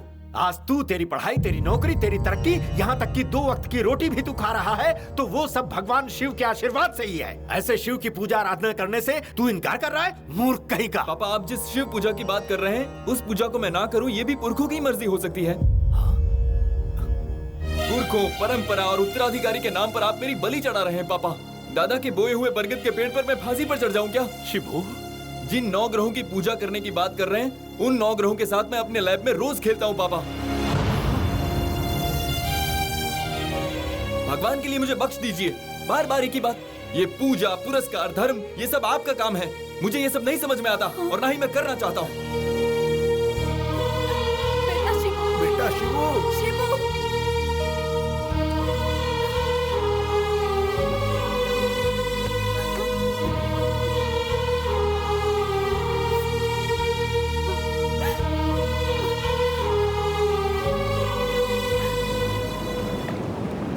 Alex, sorry to disturb you on your holiday. Khan के साथ उसके पूरे गैंग को फिनिश करके तुम्हारे इंडिया जाने के बाद यहाँ ब्यूरो ऑफ लैंड मैनेजमेंट के हिसाब से बड़े पैमाने पर फिर से ट्रक का धंधा शुरू हो चुका है। इस बार इस धंधे को किसी और ने टेक ओवर किया है। उसे खत्म करने के लिए ही तुम्हें यहाँ फिर से बुलाया गया है। माफिया नेटवर्क कुछ अलग तरह से काम करता है। किसी और धंधे में जब नंबर 1 का आदमी नीचे आता है तभी दूसरे नंबर का आदमी उसकी जगह पर पहुंचता है, लेकिन यहाँ पर इंतजार नहीं किया जाता बल्कि बंदूक की नोक पर जगह हासिल की जाती है। जो पहली गोली चलाता है जीत उसी की होती है। इसलिए मैंने उसे बाहर निकाला और जहन्नुम भेज दिया। खान की जगह खाली होने के बाद नेटवर्क का फिर से इतने थोड़े समय में चालू हो जाना, इसका सिर्फ एक ही मतलब है, कोई और है जो खान की जगह पर पहुंच चुका है। यास्मिन, यूसुफ, आयशा, जफर एंड नूरू, ये लोग हर महीने 50 से 60 टन ड्रग्स अमानुल्लाह खान से खरीदा करते थे। हमें उन्हें ढूंढना होगा और उनका सफाया करना होगा।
अरे अब तक तो आप स्नान, शाम की आरती, पूजा सब खत्म करके मंदिर के लिए निकल जाते थे। आज क्या हुआ जी, आप इतनी देर तक सोए हैं? शिबू ने आपकी बात नहीं मानी, इसलिए आप परेशान मत होइए। आपके बाद शिव का प्रसाद देने वाला कोई नहीं है तो क्या हुआ? शिव अपने भक्तों के लिए खुद ही अपना रास्ता निकालेगा। मैं कब से बोले जा रही हूँ, लेकिन आप जवाब ही नहीं दे रहे। क्या हुआ है आपको? ए जी सुनिए, सुनिए, ए जी सुनिए, सुनिए ना। शिबू!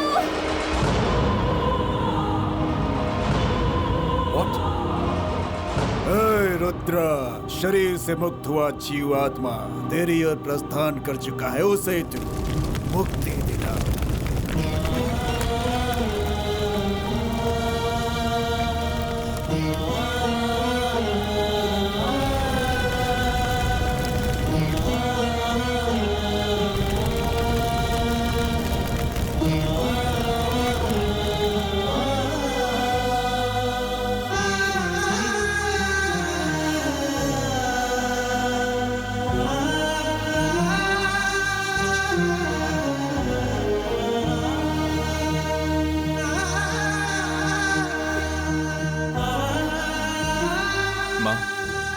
मैं आज वापस जा रहा हूँ माँ।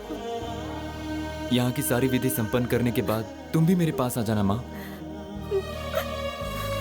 पापा नहीं रहे तो तुम यहाँ रहकर क्या करोगी माँ? दद्दू आप इन्हें समझाते क्यों नहीं? अगर माँ मेरे पास आ जाएंगी तो इन्हें अपने दुख दर्द से छुटकारा मिल जाएगा।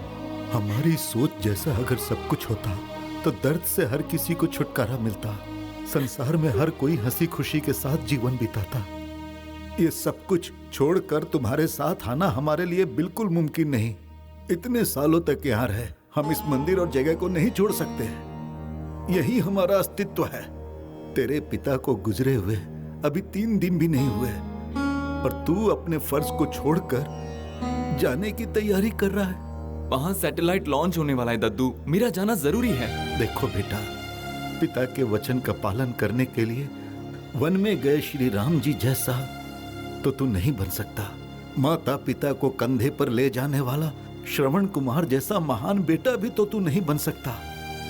बेहतर है कि तू चला ही जा।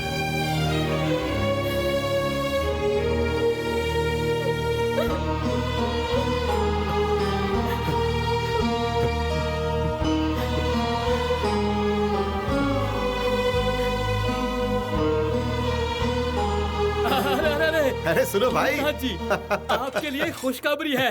वर्षों से जो आपका दुश्मन बना बैठा था, वो परमेश्वर पुजारी सीधा कैलाश चला गया। इतना ही नहीं, उसके बाद उसका उत्तराधिकारी बेटा ये कहकर विदेश चला गया कि मुझे इस झमेले में नहीं पड़ना है। इतना अच्छा मौका हमें अपने हाथ से जाने नहीं देना चाहिए, छीन लेना चाहिए उसे।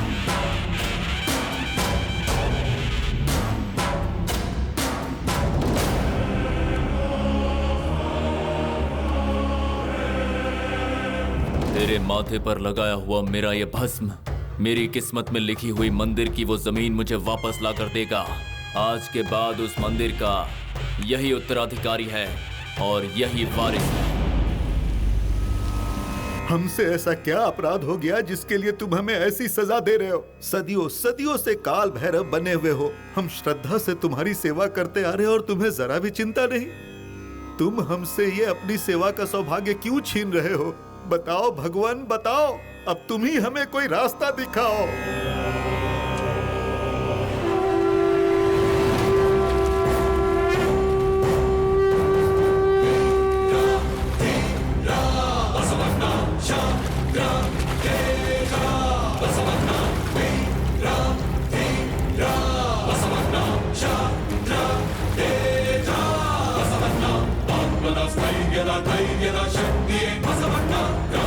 ಶಾಂತಿಯ ಧರ್ಮದ ದೀಕ್ಷೆ ಬಸವಣ್ಣ, ಆತ್ಮದ ಸ್ಥೈರ್ಯದ ಧೈರ್ಯದ ಶಕ್ತಿಯೇ ಬಸವಣ್ಣ.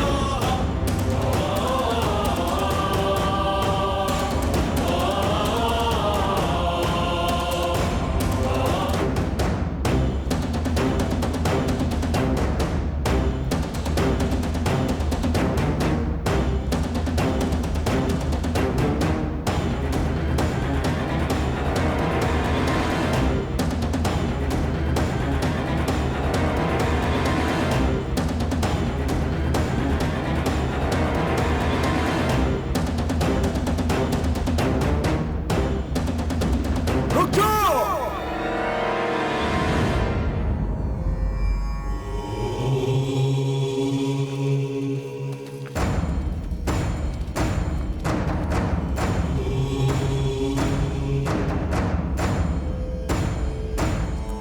ये तुम लोग क्या करने जा रहे हो? पिछले 4 सालों से इसी मंदिर में सहायक पुजारी बनकर सेवा करने वाले पुजारी को हम मठाधीश की कुर्सी पर बैठाने जा रहे हैं। असंभव! वो कार्य इनके वंशजों का है। पुराने मठाधीश का पुत्र हुआ तो क्या हुआ, हम इससे अपना मठाधीश नहीं मानते। इसमें उस पद के लिए कोई योग्यता है क्या? मैं ही अगला वारिस हूँ ऐसा कोई दावा ठोकने के लिए। ये कोई तुम्हारे पूर्वजों की जागीर नहीं है। सिर्फ जागीर की बात होती तो मैं उसे छोड़ देता। ये अस्तित्व की बात है, हमारे पूर्वजों का अस्तित्व। उस स्थान में बैठने के लिए तेरी क्या औकात है? तुझमें क्या योग्यता है? तुम्हें क्या जानना है, पूछो। ऐसा क्या गुरुजी, सारी जनता के सामने ये परीक्षा हो जाए, अभी की अभी फैसला हो जाएगा।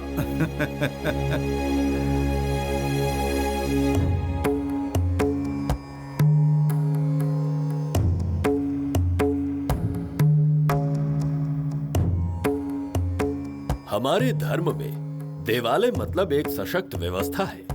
यहाँ सिर्फ विश्वास पर ही सब कुछ नहीं चलता। मुख्य द्वार से लेकर गर्भगृह तक, हमारे कुल देवता से लेकर अंतिम पंक्ति तक, पग पग पर नियम शास्त्र का अंश होता है। दैवीय शक्ति को केंद्रित करने के लिए सिर्फ मान लेने या भावना को पालना ही काफी नहीं होता। उसके लिए ऋषियों के दिए हुए ज्ञान की प्राप्ति होनी चाहिए। अर्चना करने वाले की प्रार्थना अगर सही है तो तबेले का पत्थर भी शिव बन जाता है, लेकिन पूजा में अगर रत्ती भर भी चूक हो तो शिव को शिला बनते देर नहीं लगती। संसार के मोह माया में भटके हुए तुम हजारों साल का इतिहास रचने वाले इस मंदिर में किस तरह मठाधीश का कार्य संभालोगे?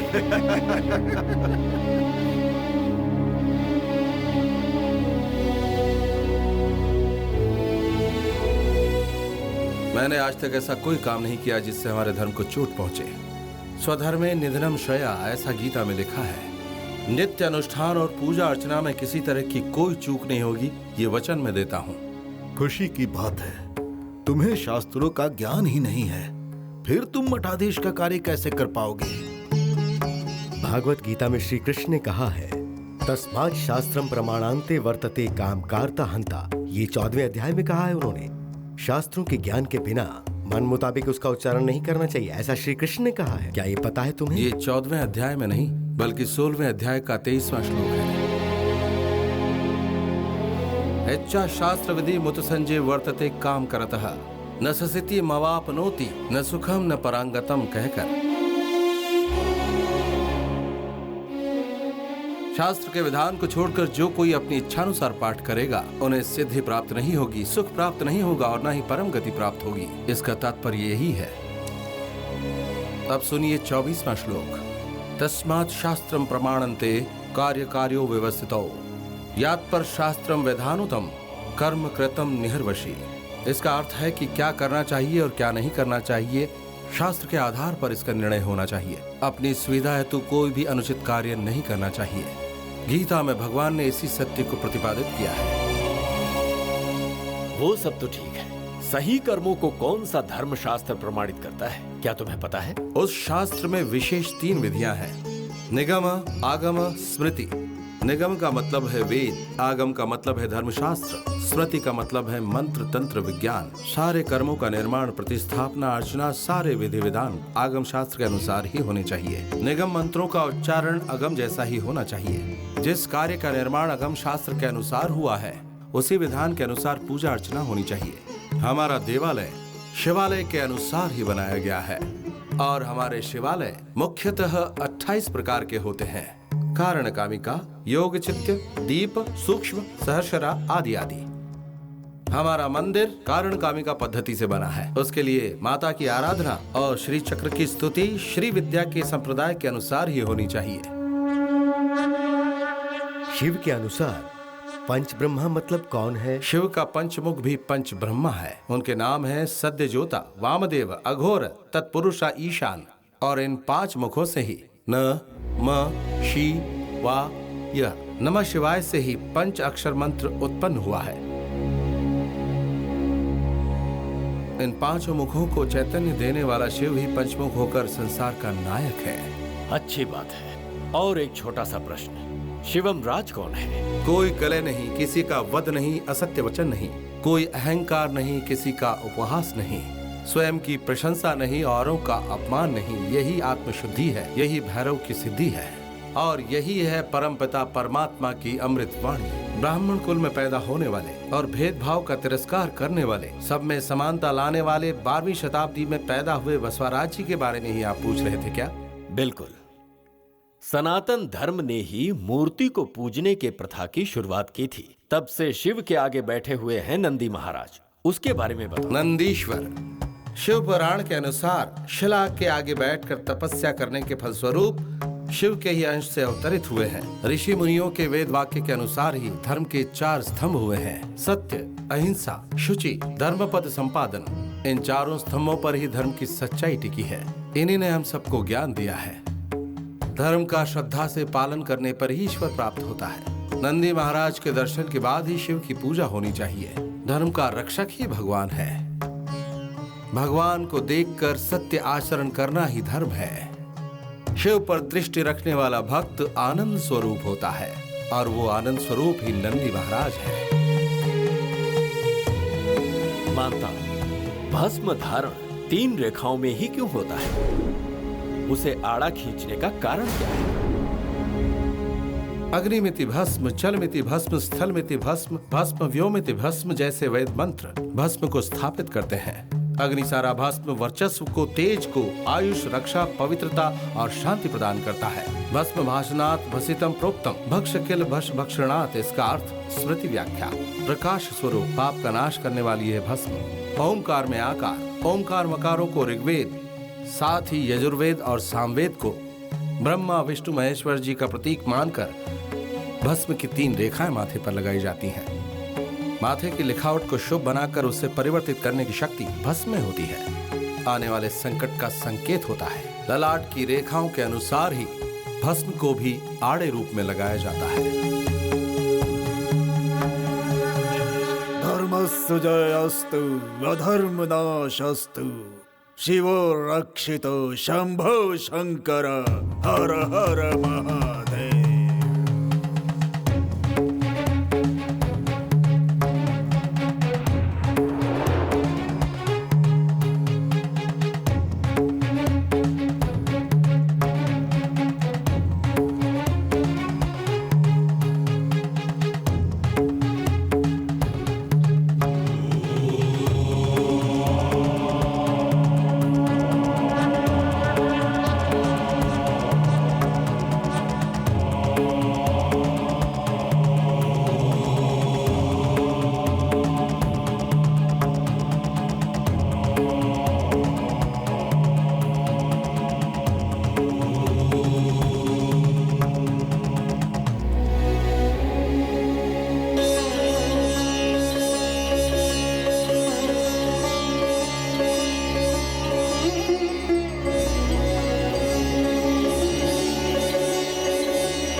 शिवम बेटा।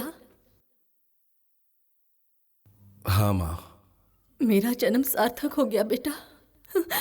बड़े बड़े विद्वान लोगों के पूछे गए सवाल, निगम, आगम, भगवत गीता, वेद और पुराण, अर्चना, विधि विधान, सब कुछ तुमने इतने सरल तरीके से कहा है। इसका मतलब भगवान शिव ने ही मेरी कोख से जन्म लिया है। आज मैं धन्य हो गई बेटा। माँ, तुम ही मेरी प्रथम गुरु हो। जब तुम तुलसी तुलसी दुर्गा भद्रा कहकर वृंदावन की परिक्रमा करती थी, तब मैं तुम्हारी हर बात सुनता था। जब मैं तुम्हारी गोद में बैठता था उस समय तुम्हारी सुनाई पौराणिक कथाएं मुझे आज तक याद है। दद्दू मुझे अपने सामने बैठाकर गीता का सार, वेद, उपनिषद, शिव पुराण सुनाते थे। मैं खेल खेल में ही उसे याद करता था माँ। दद्दू संध्या के समय मुझे गायत्री मंत्र सुनाते थे, जिसे मैं कविता की तरह याद कर चुका था। संसार के किसी भी कोने में जाता हूँ, वहां पर भी मैं संध्या वंदन करना कभी नहीं भूलता माँ। हमारे पूर्वजों का वो मंदिर हमारे लिए अमूल्य धरोहर है और शिव की सेवा ही हमारा धर्म है। अगर कोई छल कपट से उसे छीनने का प्रयास करेगा तो मैं ऐसा कदाचित नहीं होने दूंगा। शिवम बेटा, इस घर का बड़ा बेटा बनकर हमारे वंश का ही नहीं बल्कि तुमने परंपरा की भी रक्षा की है। पितरों को हर वर्ष पिंड दान करने से कहते हैं उन्हें मोक्ष की प्राप्ति होती है। नहीं, आज तुमने भगवान की सेवा के लिए हाथ आगे बढ़ाया है ना, इसीलिए आज उन सभी आत्माओं को सच में शांति मिली होगी। तेरा पिता कहता था तेरे कदम कहीं पर भी नहीं टिकते हैं, लेकिन आज उस भगवान के चरण में तुझे सदा के लिए स्थान प्राप्त हुआ। उस शिवा के पास आज तक एक ही नंदी था, लेकिन आज के बाद दो दो नंदी हैं। तू दूसरा नंदी है बेटा, तू दूसरा नंदी है। हम लोग क्या क्या सोचे थे, क्या क्या प्लान बनाए थे, सबका सत्यानाश हो गया। बिना वारिस के मठाधीश की जगह पर आपने अपने आदमी को बैठाना चाहा तो वो भी मिट्टी पलीद हो गई। गुलेल से निकला पत्थर निशाने पर लगे तभी किसी ने ताली बजाकर सारे पंछियों को खेत से उड़ा दिया। अब उसे नहीं जीना है, उसे जीने का अधिकार नहीं है। कुछ ऐसा करो कि वो खुद इस पद को छोड़कर चला जाए। आपको टेंशन लेने की जरूरत नहीं, उसके बाप के मुंह में मिट्टी हम ही लोगों ने डाला है। मंदिर की चाबी, गर्भगृह की चाबी, खजाने की चाबी, सेवा सत्कार से लेकर भगवान के आभूषण तक का हम लोगों ने डुप्लीकेट बना रखा है। इस हाथ से निकाल कर इस हाथ में रख दिए तो सब खत्म। मंदिर के तमाम जागीर और जेवरात के मालिक हम ही हैं, हम ही हैं मालिक भूतनाथ। विदेशों में घूमने वाला शिवम राज इतना बड़ा विद्वान होगा, ये बात मैंने कभी सपने में भी नहीं सोची थी। वो अपने बाप से भी 2 कदम आगे है। सही कहा। तुमने देखा नहीं, इतने साल इस गांव से दूर रहने के बावजूद वो कैसे उस दिन पैक कर रहा था। जो भी हो, अभी हमें थोड़ा सतर्क रहने की जरूरत है, वरना पासा कहीं उल्टा ना पड़ जाए। बिल्कुल सही। जब तक परमेश्वर पुजारी जिंदा था तब तक हम में से किसी को भी चैन से नहीं रहने दिया। उसके मरने के बाद ऐसा लगता है चोरों ने सीसीटीवी कैमरा ही चुरा लिया। साक्षात परमेश्वर के ही दर्शन हो गए। आप यहाँ किसकी प्रतीक्षा कर रहे हैं? नंदी महाराज केवल शिव की प्रतीक्षा ही करते हैं। हम भी वैसे ही हैं। मंदिर की रक्षा करने के अलावा हम कुछ नहीं करते हैं। बिल्कुल। किसने कितनी चोरी की है और कहां कहां हाथ मारा है, अकाउंट्स देखने के बाद सब पता चल गया है। अरे रे रे रे रे रे, भगवान के अकाउंट में बेईमानी करने वाले की आंखें चली जाती हैं। जो ईश्वर को धोखा देता है गुरुजी, उसके शरीर का एक भी हिस्सा सही सलामत नहीं रहता। ओह अच्छा। हाँ। तो फिर आप ठीक ठाक कैसे हैं? क्या मतलब? आप कहना क्या चाहते हैं कि हम इस मंदिर के हिस्सा में घोटाला करते हैं? हाँ। मैं कसम खाकर कहता हूँ, एक छुट्टा पैसा, एक पैसे को भी नहीं छुआ मैंने। बिल्कुल, तुमने पैसों को नहीं छुआ, लेकिन रुपयों को निगला है, वो भी करोड़ों रुपए। तुम कहना क्या चाहते हो? हम लोग अकाउंट्स में एक एक पाई का हिसाब रखते हैं। अकाउंट्स क्या मैं तुम्हें बताऊं? प्रसाद, अभिषेक और दीपक के लिए 50 किलो घी, और वो भी किस मूल्य पर? 450 रुपए प्रति किलो, अर्थात 22,500 रुपए प्रतिदिन। एक माह का 6,75,000 रुपए और एक साल का 21 लाख रुपया होता है। अकाउंट में तुम लोगों ने लिखा है 3.5 करोड़। इसका मतलब है तुम लोगों ने झूठ बोलकर 2,69,00,000 रुपया हड़पा है। इसके अलावा छोटी मोटी चीजों को मिलाकर होता है 30 करोड़ रुपया सालाना, लेकिन अकाउंट में तुम लोगों ने लिखा है 60 करोड़। तुम पुराने हो इसलिए अपमान नहीं करना चाहता। मैं तुम्हारे सामने एक बड़ा प्रस्ताव रखता हूँ। तुम लोग 30 करोड़ एक साथ मत भरो, 30 दिनों का समय देता हूँ। 1 करोड़ रुपए रोज के हिसाब से 30 दिनों में भर दो। और नहीं भरे तो? जब तक ये मेरे कंधे पर है मैं भगवान का पुजारी हूँ, लेकिन अगर मैंने इस अस्त्र को कमर से कस लिया,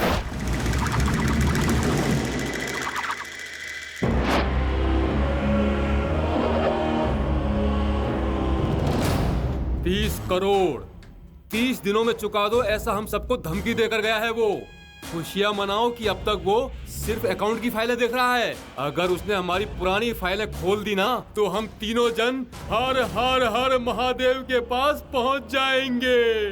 अभी अभी तो उसने भगवा कपड़े कंधे पे डाला ही है, पाताल चले जाए तो भी नहीं छोड़ने वाला है वो।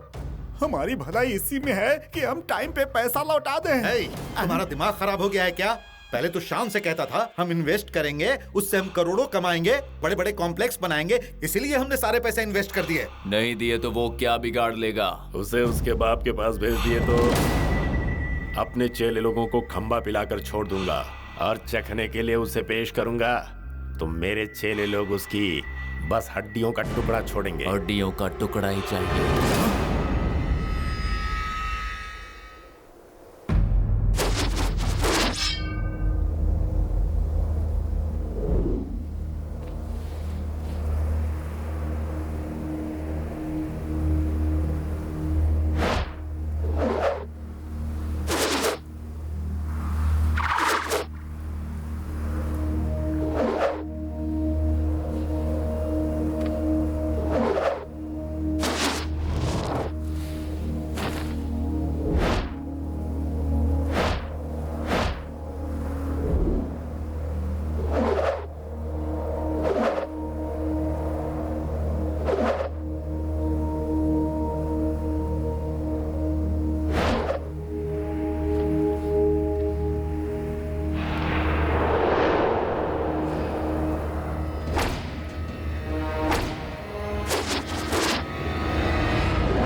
बड़ी बातें करता था। हाँ? क्या कर लिया तूने? क्या किया? हाँ? वापस आ गया। अरे ऐसे छोड़ो पूतना जी, ऐसे मारोगे तो मर जाएगा ये। इसकी बातों में आपने 20 करोड़ रुपए इन्वेस्ट कर दिए। सारे पैसे हड़पना चाहता था तू, अब देख क्या करते हैं। मारूंगा तुझे। देख लिया, ये काम तुम जैसे चिंदी चोरों के बस का नहीं है। इसके लिए तो किसी बड़े गिरोह को सुपारी देनी ही पड़ेगी। फॉर्म पूरा चेक हो गया क्या? हो गया है भाई, सामने से हमें कंफर्मेशन में मिल गया है। अमाउंट का क्या हुआ? ट्रांसफर कर रहे हैं भाई। ओके, मुनीर कहाँ है? देखा, 100 साल तक नहीं मरेगा ये। मुंबई से एक डील मिला है भाई, एक पुजारी के लिए। इस तरह के चिल्लर डील में हाथ नहीं डालने का कितनी बार समझाया मैंने। करोड़ों का डील है भाई। एक पुजारी को टपकाने के लिए करोड़ों रुपए की डील। इसीलिए उसका फोटो फैक्स करने को कहा है। इंटरेस्टिंग। स्नेक, जाके जरा चेक करो फैक्स आया है क्या। ओके। इस काम को करने के लिए मैं खुद ही जाऊंगा।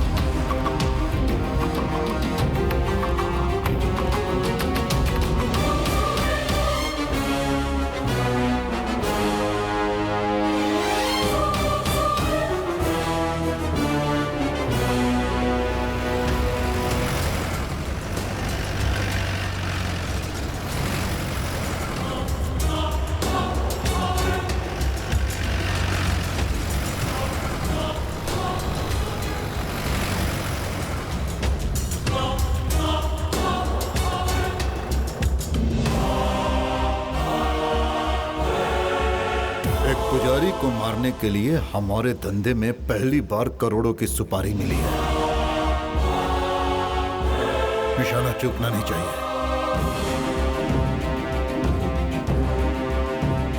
निशाना सीधे उसके सर पर लगाना। जरा हम भी तो देखें ये करोड़ों की चीज है कौन।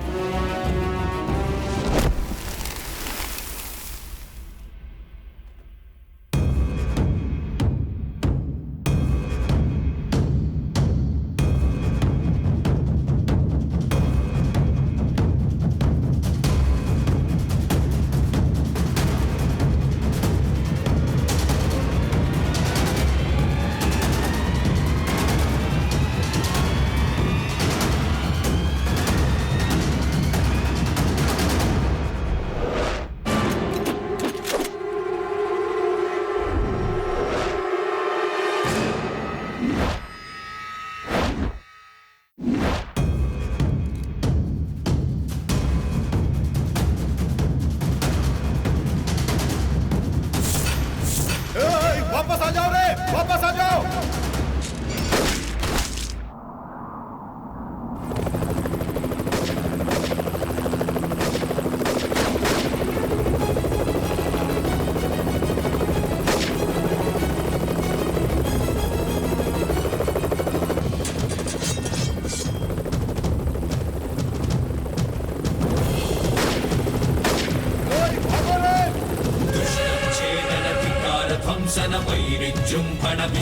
दीक्षण संयोगम संहार यज्ञमशिष्ट रक्षण धर्मार्थ स्थापन छेदन विकार ध्वंसन वैरिजृंभण विशृंख दीक्षण संयोगम संहार शिखर धूम धूम धूम धूम तेजसो विलय धूम धूम धूम धूम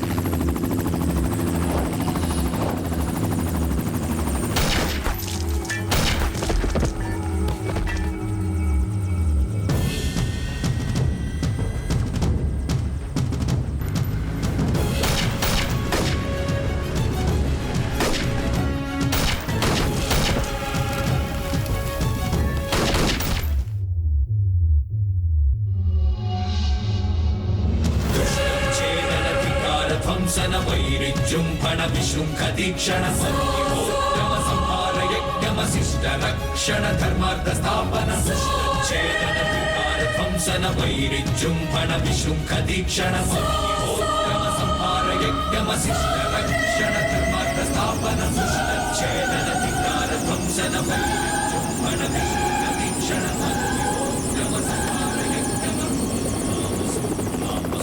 शिखर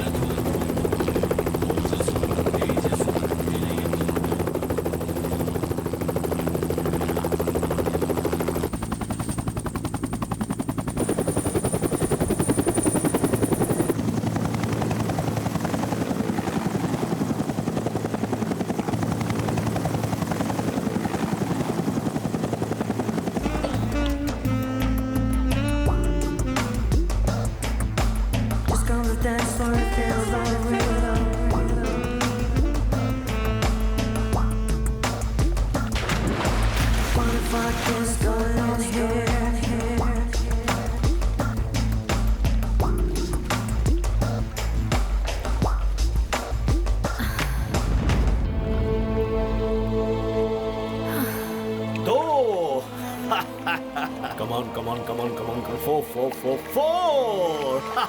Yes, 4. अब देखो बोल्ड होगा, bold bold bold. Six sense है? नहीं, फिक्स सेंस है। अब कौन आएगा बताओगी? समीर। नो बेबी, खुशवंत आएगा। ग्राउंड पर प्लेयर्स मेरे कहने के मुताबिक ही आते हैं। 1 ball to go, 6 runs to win, last wicket. Come on, come on, come on, come on. Bold! Wow! Come on, baby. You tell me one thing. इस मैच फिक्सिंग में तुम कितना पैसा कमा लेते हो? मैं गेम फिक्स करता हूँ पैसा कमाने के लिए, पब्लिक को उल्लू बनाने के लिए। उन लोगों के लिए क्रिकेट ही सब कुछ है और मेरे लिए पैसा। टीम जीतती है तो पूरा देश सेलिब्रेट करता है और हार गए तो सभी मुंह लटका लेते हैं। और स्पेशली ये जो इंडियन प्लेयर्स हैं ना, उन लोगों को हार्ड कैश नहीं चाहिए और थ्रेटनिंग कॉल्स भी नहीं चाहिए।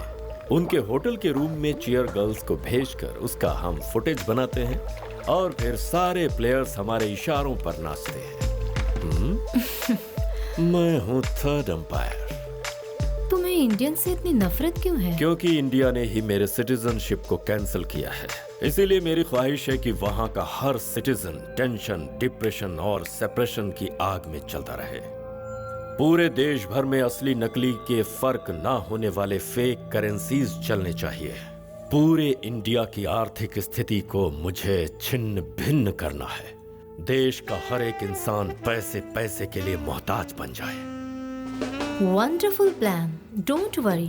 तुम्हारी खातिर, उस देश के खातिर मैं कुछ भी करने के लिए तैयार हूँ।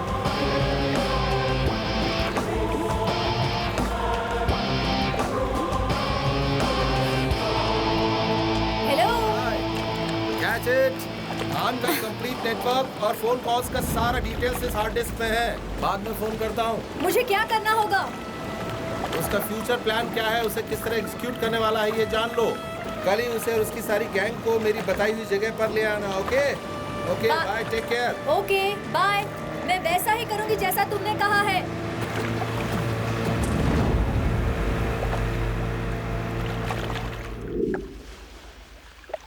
भाई, लास्ट मंथ सिर्फ नॉर्थ जोन का ही काम हुआ था।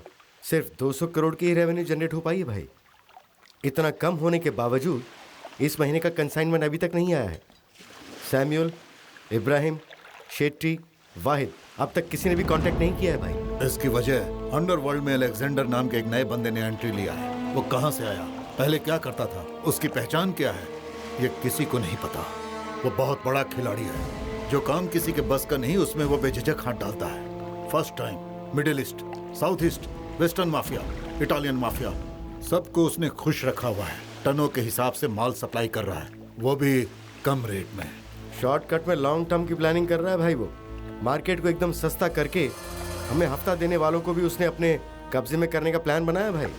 कल अगर उसका डील ओके हो गया तो भाई हम लोग मुश्किल में आ जाएंगे। अब तक जितने नेटवर्क को तुम एस्टैब्लिश करते आए हो, वो उसे अपने कब्जे में ले लेगा। उसे ऐसा मौका मत दो भाई, मैं ही उसे जाकर भून देता हूँ। तुम्हें जाने की जरूरत नहीं। Snake, you are right. हमारा कोई भी आदमी जाएगा तो वो अपना प्लान चेंज कर देगा, इसीलिए तुम्हारा जाना बेटर है।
माल तुमने सप्लाई कर दिया है ना?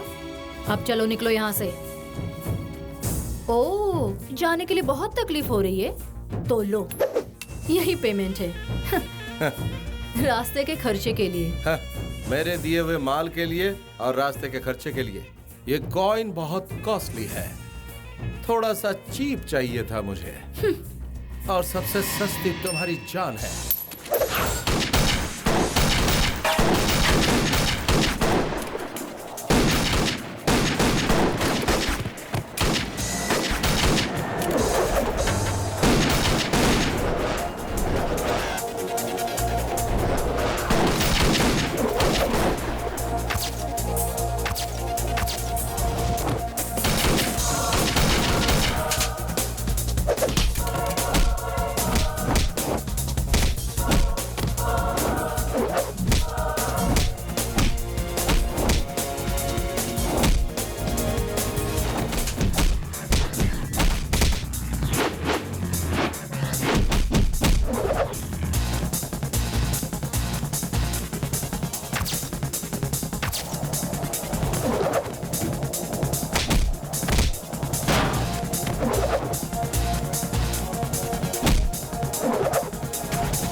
Human traffickers, drug dealers, arm suppliers, सबको एक साथ बुलाकर मारा है। मतलब वो बहुत चालाक है भाई। हमारी कंपनी डूब रही है, पूरा नेटवर्क बिगाड़ दिया उसने। आप उसे नेगलेक्ट कर रहे हैं, तभी वो उछल रहा है। मैं उससे मिलना चाहता हूँ, मुझे उसे एक बार देखना है। मीटिंग फिक्स करो।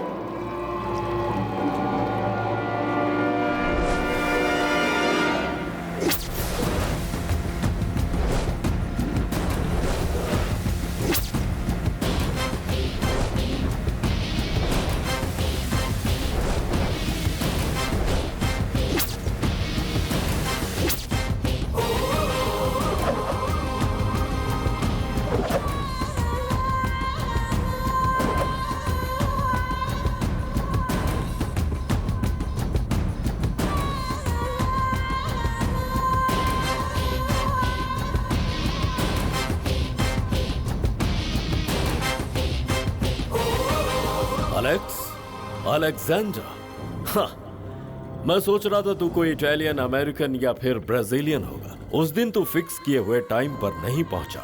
उसी वक्त मैं समझ गया कि तू पक्का 99% इंडियन है। तुझ जैसे परदेसी लोग टाइम को फॉलो करते हैं और हम जैसे इंडियन को टाइम फॉलो करता है। रियल डॉन को देखने के लिए तू 10 मिनट पहले आया है। जरा अपनी घड़ी तो देख ले। एक छोटे मोटे गैंग को मार दिया तो अपने आप को बहुत बड़ा डॉन मत समझ। हाँ, इस माफिया नाम के सागर में कितनी ही मछलियां हैं, लेकिन इन सब के बीच खतरनाक शार्क मैं ही हूँ। फिर भी तेरी हिम्मत की दाद देनी होगी। इस डॉन को देखने के लिए तू अकेला आया है, वो भी बिल्कुल निहत्था। तुम जैसे डरपोक लोग अपने आसपास बॉडीगार्ड और गनमैन रखते हैं। मैं खुद एक हथियार से कम नहीं हूँ, तो मुझे गन की क्या जरूरत? मेरे एक फोन पर मैच फिक्स हो जाता है। कौन सी फिल्म में कौन हीरोइन होगी ये डिसाइड मैं करता हूँ। जहां चाहूं जब चाहूं बॉम्ब ब्लास्ट करवा सकता हूँ। लेकिन तेरे अंदर के गट्स और इंटेलिजेंस को देखकर ऐसा लगता है कि मुझे तुम जैसा एक साथी चाहिए। मेरे साथ आ जाओ, तेरे लिए भी अच्छा है और मेरे लिए भी। एक पते की बात कहता हूँ, सुन। एक देश में एक ही राजा होना चाहिए, एक म्यान में एक ही तलवार होनी चाहिए और एक माफिया में एक ही डॉन होना चाहिए, जो कि मैं हूँ। वो तूने क्या कहा था कि इंडियंस को टाइम का सेंस नहीं है, ये सेंस नहीं है, वो सेंस नहीं है। जरा पीछे देख। हे, पुलिस! हम दोनों मिलने वाले, ये खबर पुलिस को मिल चुकी थी, तो वो हमसे उलझने आ गई। हम दोनों में से जो बच निकलेगा वही कहलाएगा real don. Escape!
1993 Mumbai attack, 1998 Coimbatore में सीरियल ब्लास्ट, 2000 में रेड फोर्ट, 2001 पार्लियामेंट पर attack, 2002 Akshardham Delhi, 2003 once again Mumbai attack, 2006 Varanasi blast, 2008 26/11। इस तरह से पिछले 25 सालों से हमारे देश पर ही ऐसे अटैक पर अटैक क्यों होते जा रहे हैं? ये सब सिर्फ पिछले 25 सालों से नहीं हो रहा है सर, बल्कि पिछले हजारों सालों से हमारे देश पर आक्रमण होते आ रहे हैं। इब्राहिम लोदी, अलाउद्दीन खिलजी, मोहम्मद गोरी, बाबर, औरंगजेब, चंगेज खान से लेकर आजकल के जमाने में दाऊद इब्राहिम, छोटा शकील, अफजल गुरु, अजमल कसाब, यासिन भटकल, 7वीं शताब्दी से लेकर 21वीं सदी तक हमारे देश पर हमले होते आए हैं सर। पिछले दिनों हमारे देश पर जो हमला हुआ था उसके पीछे अमानुल्लाह खान का हाथ है सर। वो माफिया का खेल खेल रहा है तो हमें भी माफिया का खेल खेलना चाहिए। टेररिज्म का आंसर टेररिज्म ही है। No arrest, no judgment, no VIP treatment, only full and final settlement sir.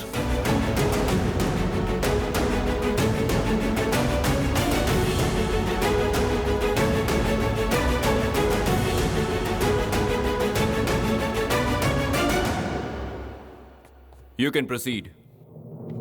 उस दिन तुमने खान को शूट करने के बाद उसके गैंग के बचे हुए लोग तुम्हें कहाँ मिलेंगे ये इन्फॉर्मेशन मैंने तुम्हें दी। उन सबको फिनिश करने के बाद तुम इंडिया लौट आए। मैं भी निकलने के बारे में सोच ही रही थी कि तभी मुझे मुनीर मिला और बर्लिन रोम ले गया। वहाँ खान को दफनाने की तैयारी चल रही थी। सबसे शॉकिंग बात तो ये हुई कि मेरे सामने अमानुल्लाह खान की डेड बॉडी पड़ी हुई थी और उस डेड बॉडी पर अमानुल्लाह खान ही फूल चढ़ा रहा था। तुमने जिसे मारा वो उसका डुप्लीकेट था। मैंने तुम्हें ये बताने की पूरी कोशिश की, but it didn't happen. He is very, very intelligent. Exactly. वो मर गया ये खबर बिल्कुल एक आग की तरह फैल गई। उसे हर कीमत पर अपनी मौत का बदला लेना था। वो तुम्हें माफ करने के मूड में बिल्कुल नहीं था। उसके दिल में बदले की आग भड़कती जा रही थी। वो दुनिया के हर कोने में तुम्हें ढूंढ रहा था। उसका सिर्फ एक ही मकसद था, तुम्हारी मौत।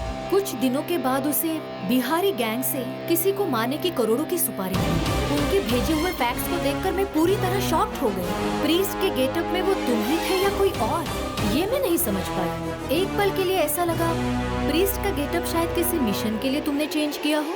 मैं पूरी तरह कंफ्यूज थी। मैं किसी को फोन नहीं कर पाई। मैं पूरी तरह मजबूर थी। मुझे उस वक्त सिर्फ एक ही चीज सूझी कि उन्हें किसी भी हाल में तुम्हारी तस्वीर नहीं मिलनी चाहिए।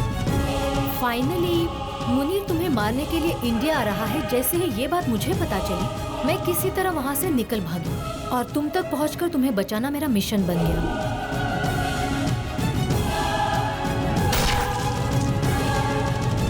इस इनकम्प्लीट ऑपरेशन को कैसे कंप्लीट करोगे?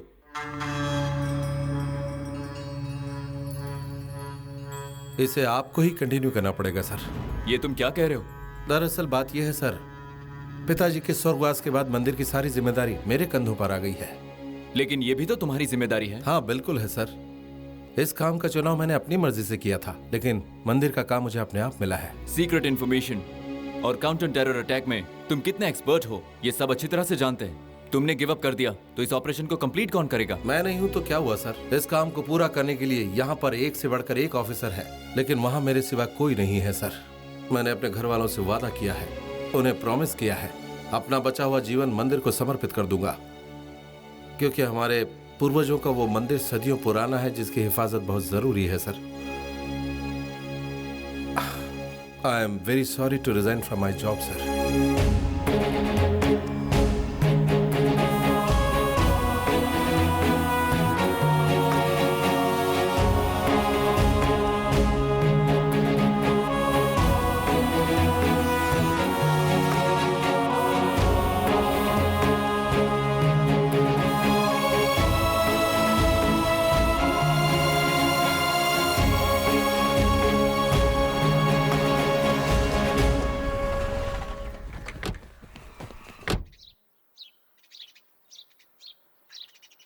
नमस्ते। अरे कैसे हो शर्मा जी? मैं ठीक। घर में सब कुशल मंगल? सभी लोग ठीक हैं। हाँ। आपका पोता रॉ का एजेंट है, ये सुनकर बड़ी खुशी ये लीजिए बाबूजी। मैडम जी नमस्ते। नमस्ते।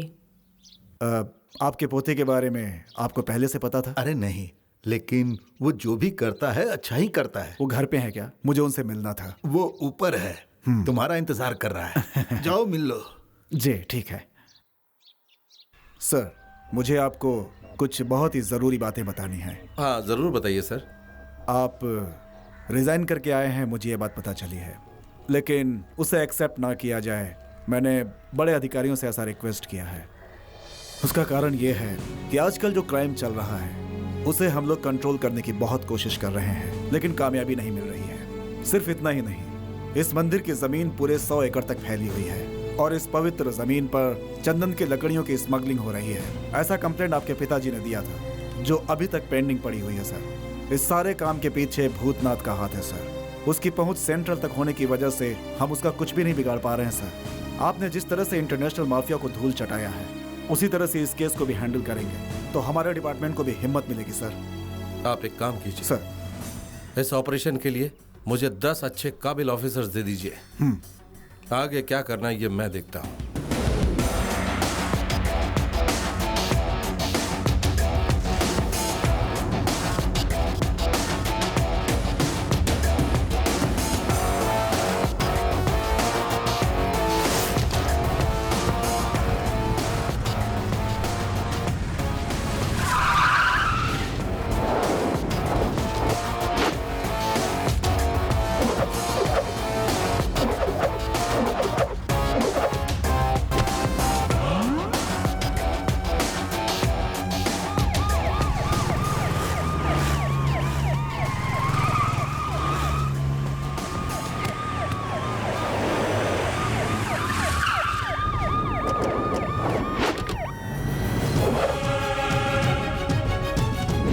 मंदिर पर कब्जा करोगे?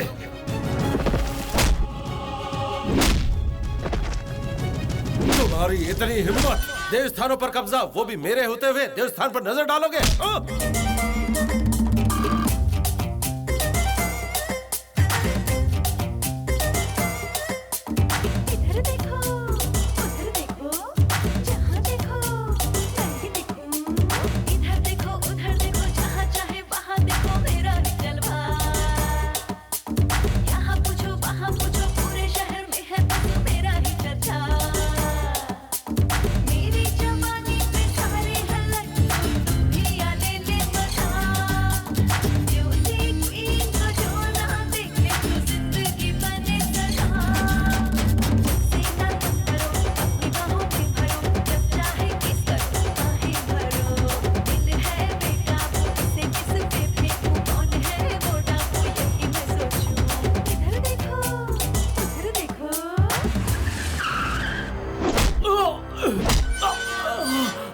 मिनिस्टर साहब तुझे छोड़ेंगे नहीं। अब 1 घंटे के अंदर तेरा वही मिनिस्टर इन्हीं सलाखों के पीछे रहेगा। चल जाओ अंदर।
माथे पर भस्म लगाकर इस भूतनाथ की चौखट पर आखिर तू पहुंच ही गया। इसके टुकड़े टुकड़े कर दो।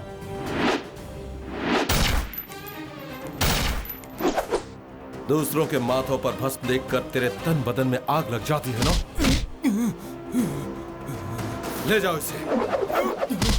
शिवम जी, इतने वर्षों से गबन किया हुआ करोड़ों रुपया चांदी सोना हीरे जवाहरात सब लाकर हम फिर से मंदिर के खजाने में जमा कर देंगे। हमें अरेस्ट करके हमारी बेइज्जती ना करो माही बाबू। तुम लोग आस्तीन के सांप हो। देवालय की बदनामी ना हो इसलिए इस बार तुम पर कोई कार्रवाई नहीं कर रहा हूँ। बेहतर होगा ये गांव छोड़ दो।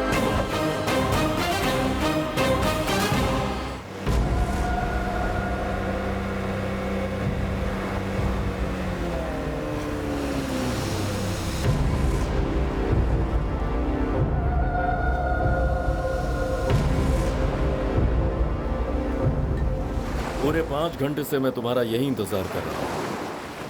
कहाँ गई थी स्नेक? हायर स्टडीज के लिए इंडिया आए हुए 300 जिहादी स्टूडेंट्स के रहने का इंतजाम करने के लिए मैं वहाँ गई थी। और कोई सवाल? तो ये स्नेक नहीं है, तुझे अंदाजा भी है कौन है?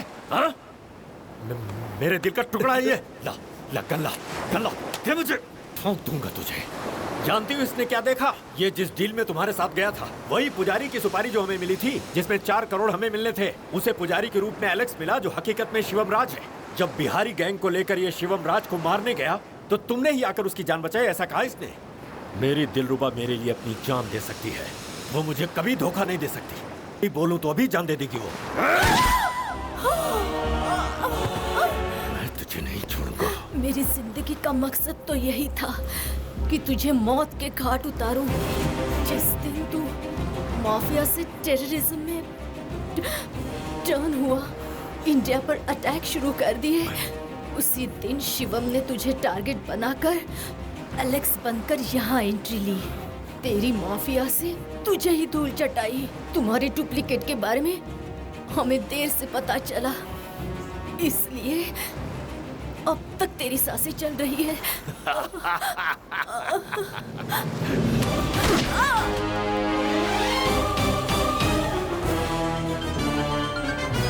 हेलो। मेरे डुप्लीकेट को मारकर ये मत समझना कि तू जीत गया है। सारे इंटरनेशनल माफिया मेरे नाम से थर थर कांपते हैं, समझा? अच्छा सुन, तू एक काम कर, तेरे मरने के दिन बहुत करीब आ रहे हैं, इसलिए तू ऐसा कर कि सारे अंडरवर्ल्ड वालों को अपनी मौत की दावत दे दे। हाँ, कोई कमी मत करना, कोई कंजूसी नहीं, उसके बाद तो निकल जाना, ठीक है ना? अबे अकल के दुश्मन, उससे पहले मैंने मंदिरा को क्यों मारा ये सवाल नहीं पूछेगा क्या?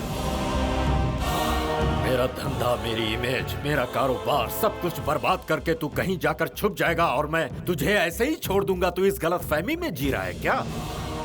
मैं जिंदा हूँ ये जानने के बाद तुझमें मेरे सामने आने की हिम्मत ही नहीं है। मंदिरा की जान मैंने ली है ये सुनकर भी बदला लेने के लिए तू मेरे पास नहीं आएगा। इतना बड़ा नामर्द है तू। इस मंदिर की जिम्मेदारी मेरे कंधों पर नहीं होती तो मैं वहाँ जरूर आ जाता। तेरे आने तक इंतजार करने का वक्त नहीं है मेरे पास। अबे तुझे तो मैं हरगिज नहीं छोड़ूंगा, मैं खुद आ रहा हूँ। जिस मंदिर के लिए तू अपनी नौकरी छोड़कर इस्तीफा देकर दुबक कर बैठा है ना, वहीं पर आकर मैं तेरे साथ उस मंदिर को शमशान बना दूंगा और तुझे भी वहीं गाड़ दूंगा। तेरी तो चुप बे शैतान की औलाद, तुझ जैसे लोग सदियों से वही काम करते आए हैं। मंदिर तोड़ो और खुद को महान समझने की गलती करो, कभी खुद का तो कुछ नहीं बना सके। अगर तुझ में वाकई इतनी हिम्मत है तो आजा, आजा सामने। ज्यादा मत भाग। मंदिर उड़ाना तो दूर की बात है, सिर्फ यहाँ की एक ईंट को छू के दिखा। आ रहा हूँ तेरे पास।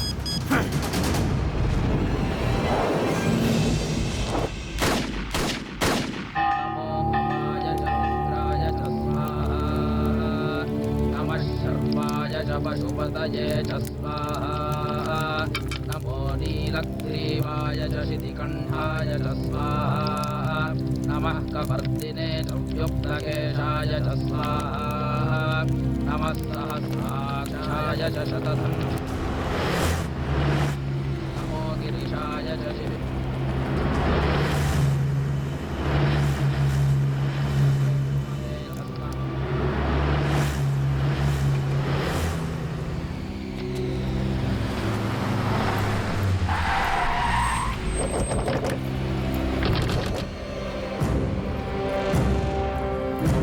करेक्ट टाइम पर हम लोग पहुंचे हैं। उसके हवन खत्म करने से पहले ही पूरे मंदिर को धूल में मिलाकर उसे यहाँ घसीटते हुए ले आओ। उसकी समाधि में यहीं बनाऊंगा। जाओ।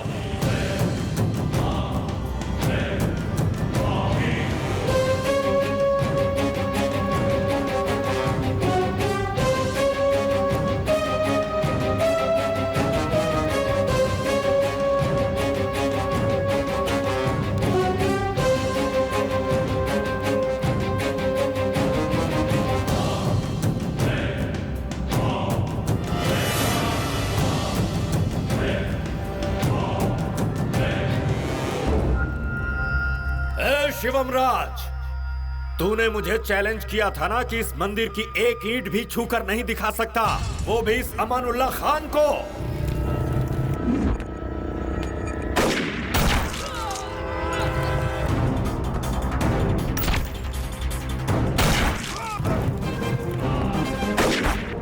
ये खान क्या क्या कर सकता है, अब तू देखना।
मैं अब तक विश्व शांति के लिए ही हवन कर रहा था।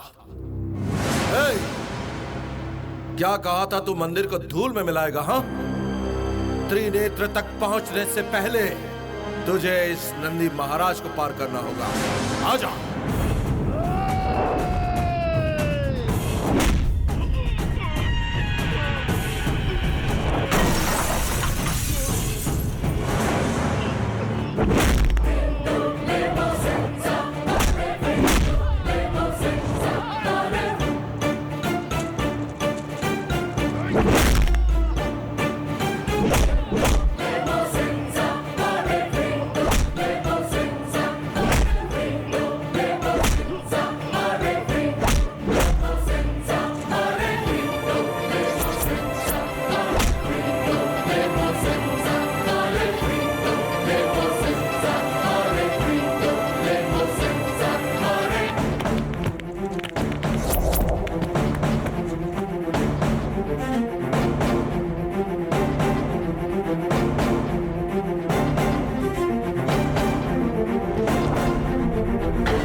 कौशल्या सुप्रजा राम पूर्व संस्था प्रवर्तते, ये एक कान से, अल्लाह अकबर का अजान दूसरे कान से सुनने वाले, इस भूमि के लिए अपनी जान देने वाले हिंदुस्तानी हैं हम। हिंदू मुस्लिम भाई भाई की भावना को ठेस पहुंचाने वाले, तुझ जैसे आतंकवादी के मंसूबों को कामयाब नहीं होने देंगे।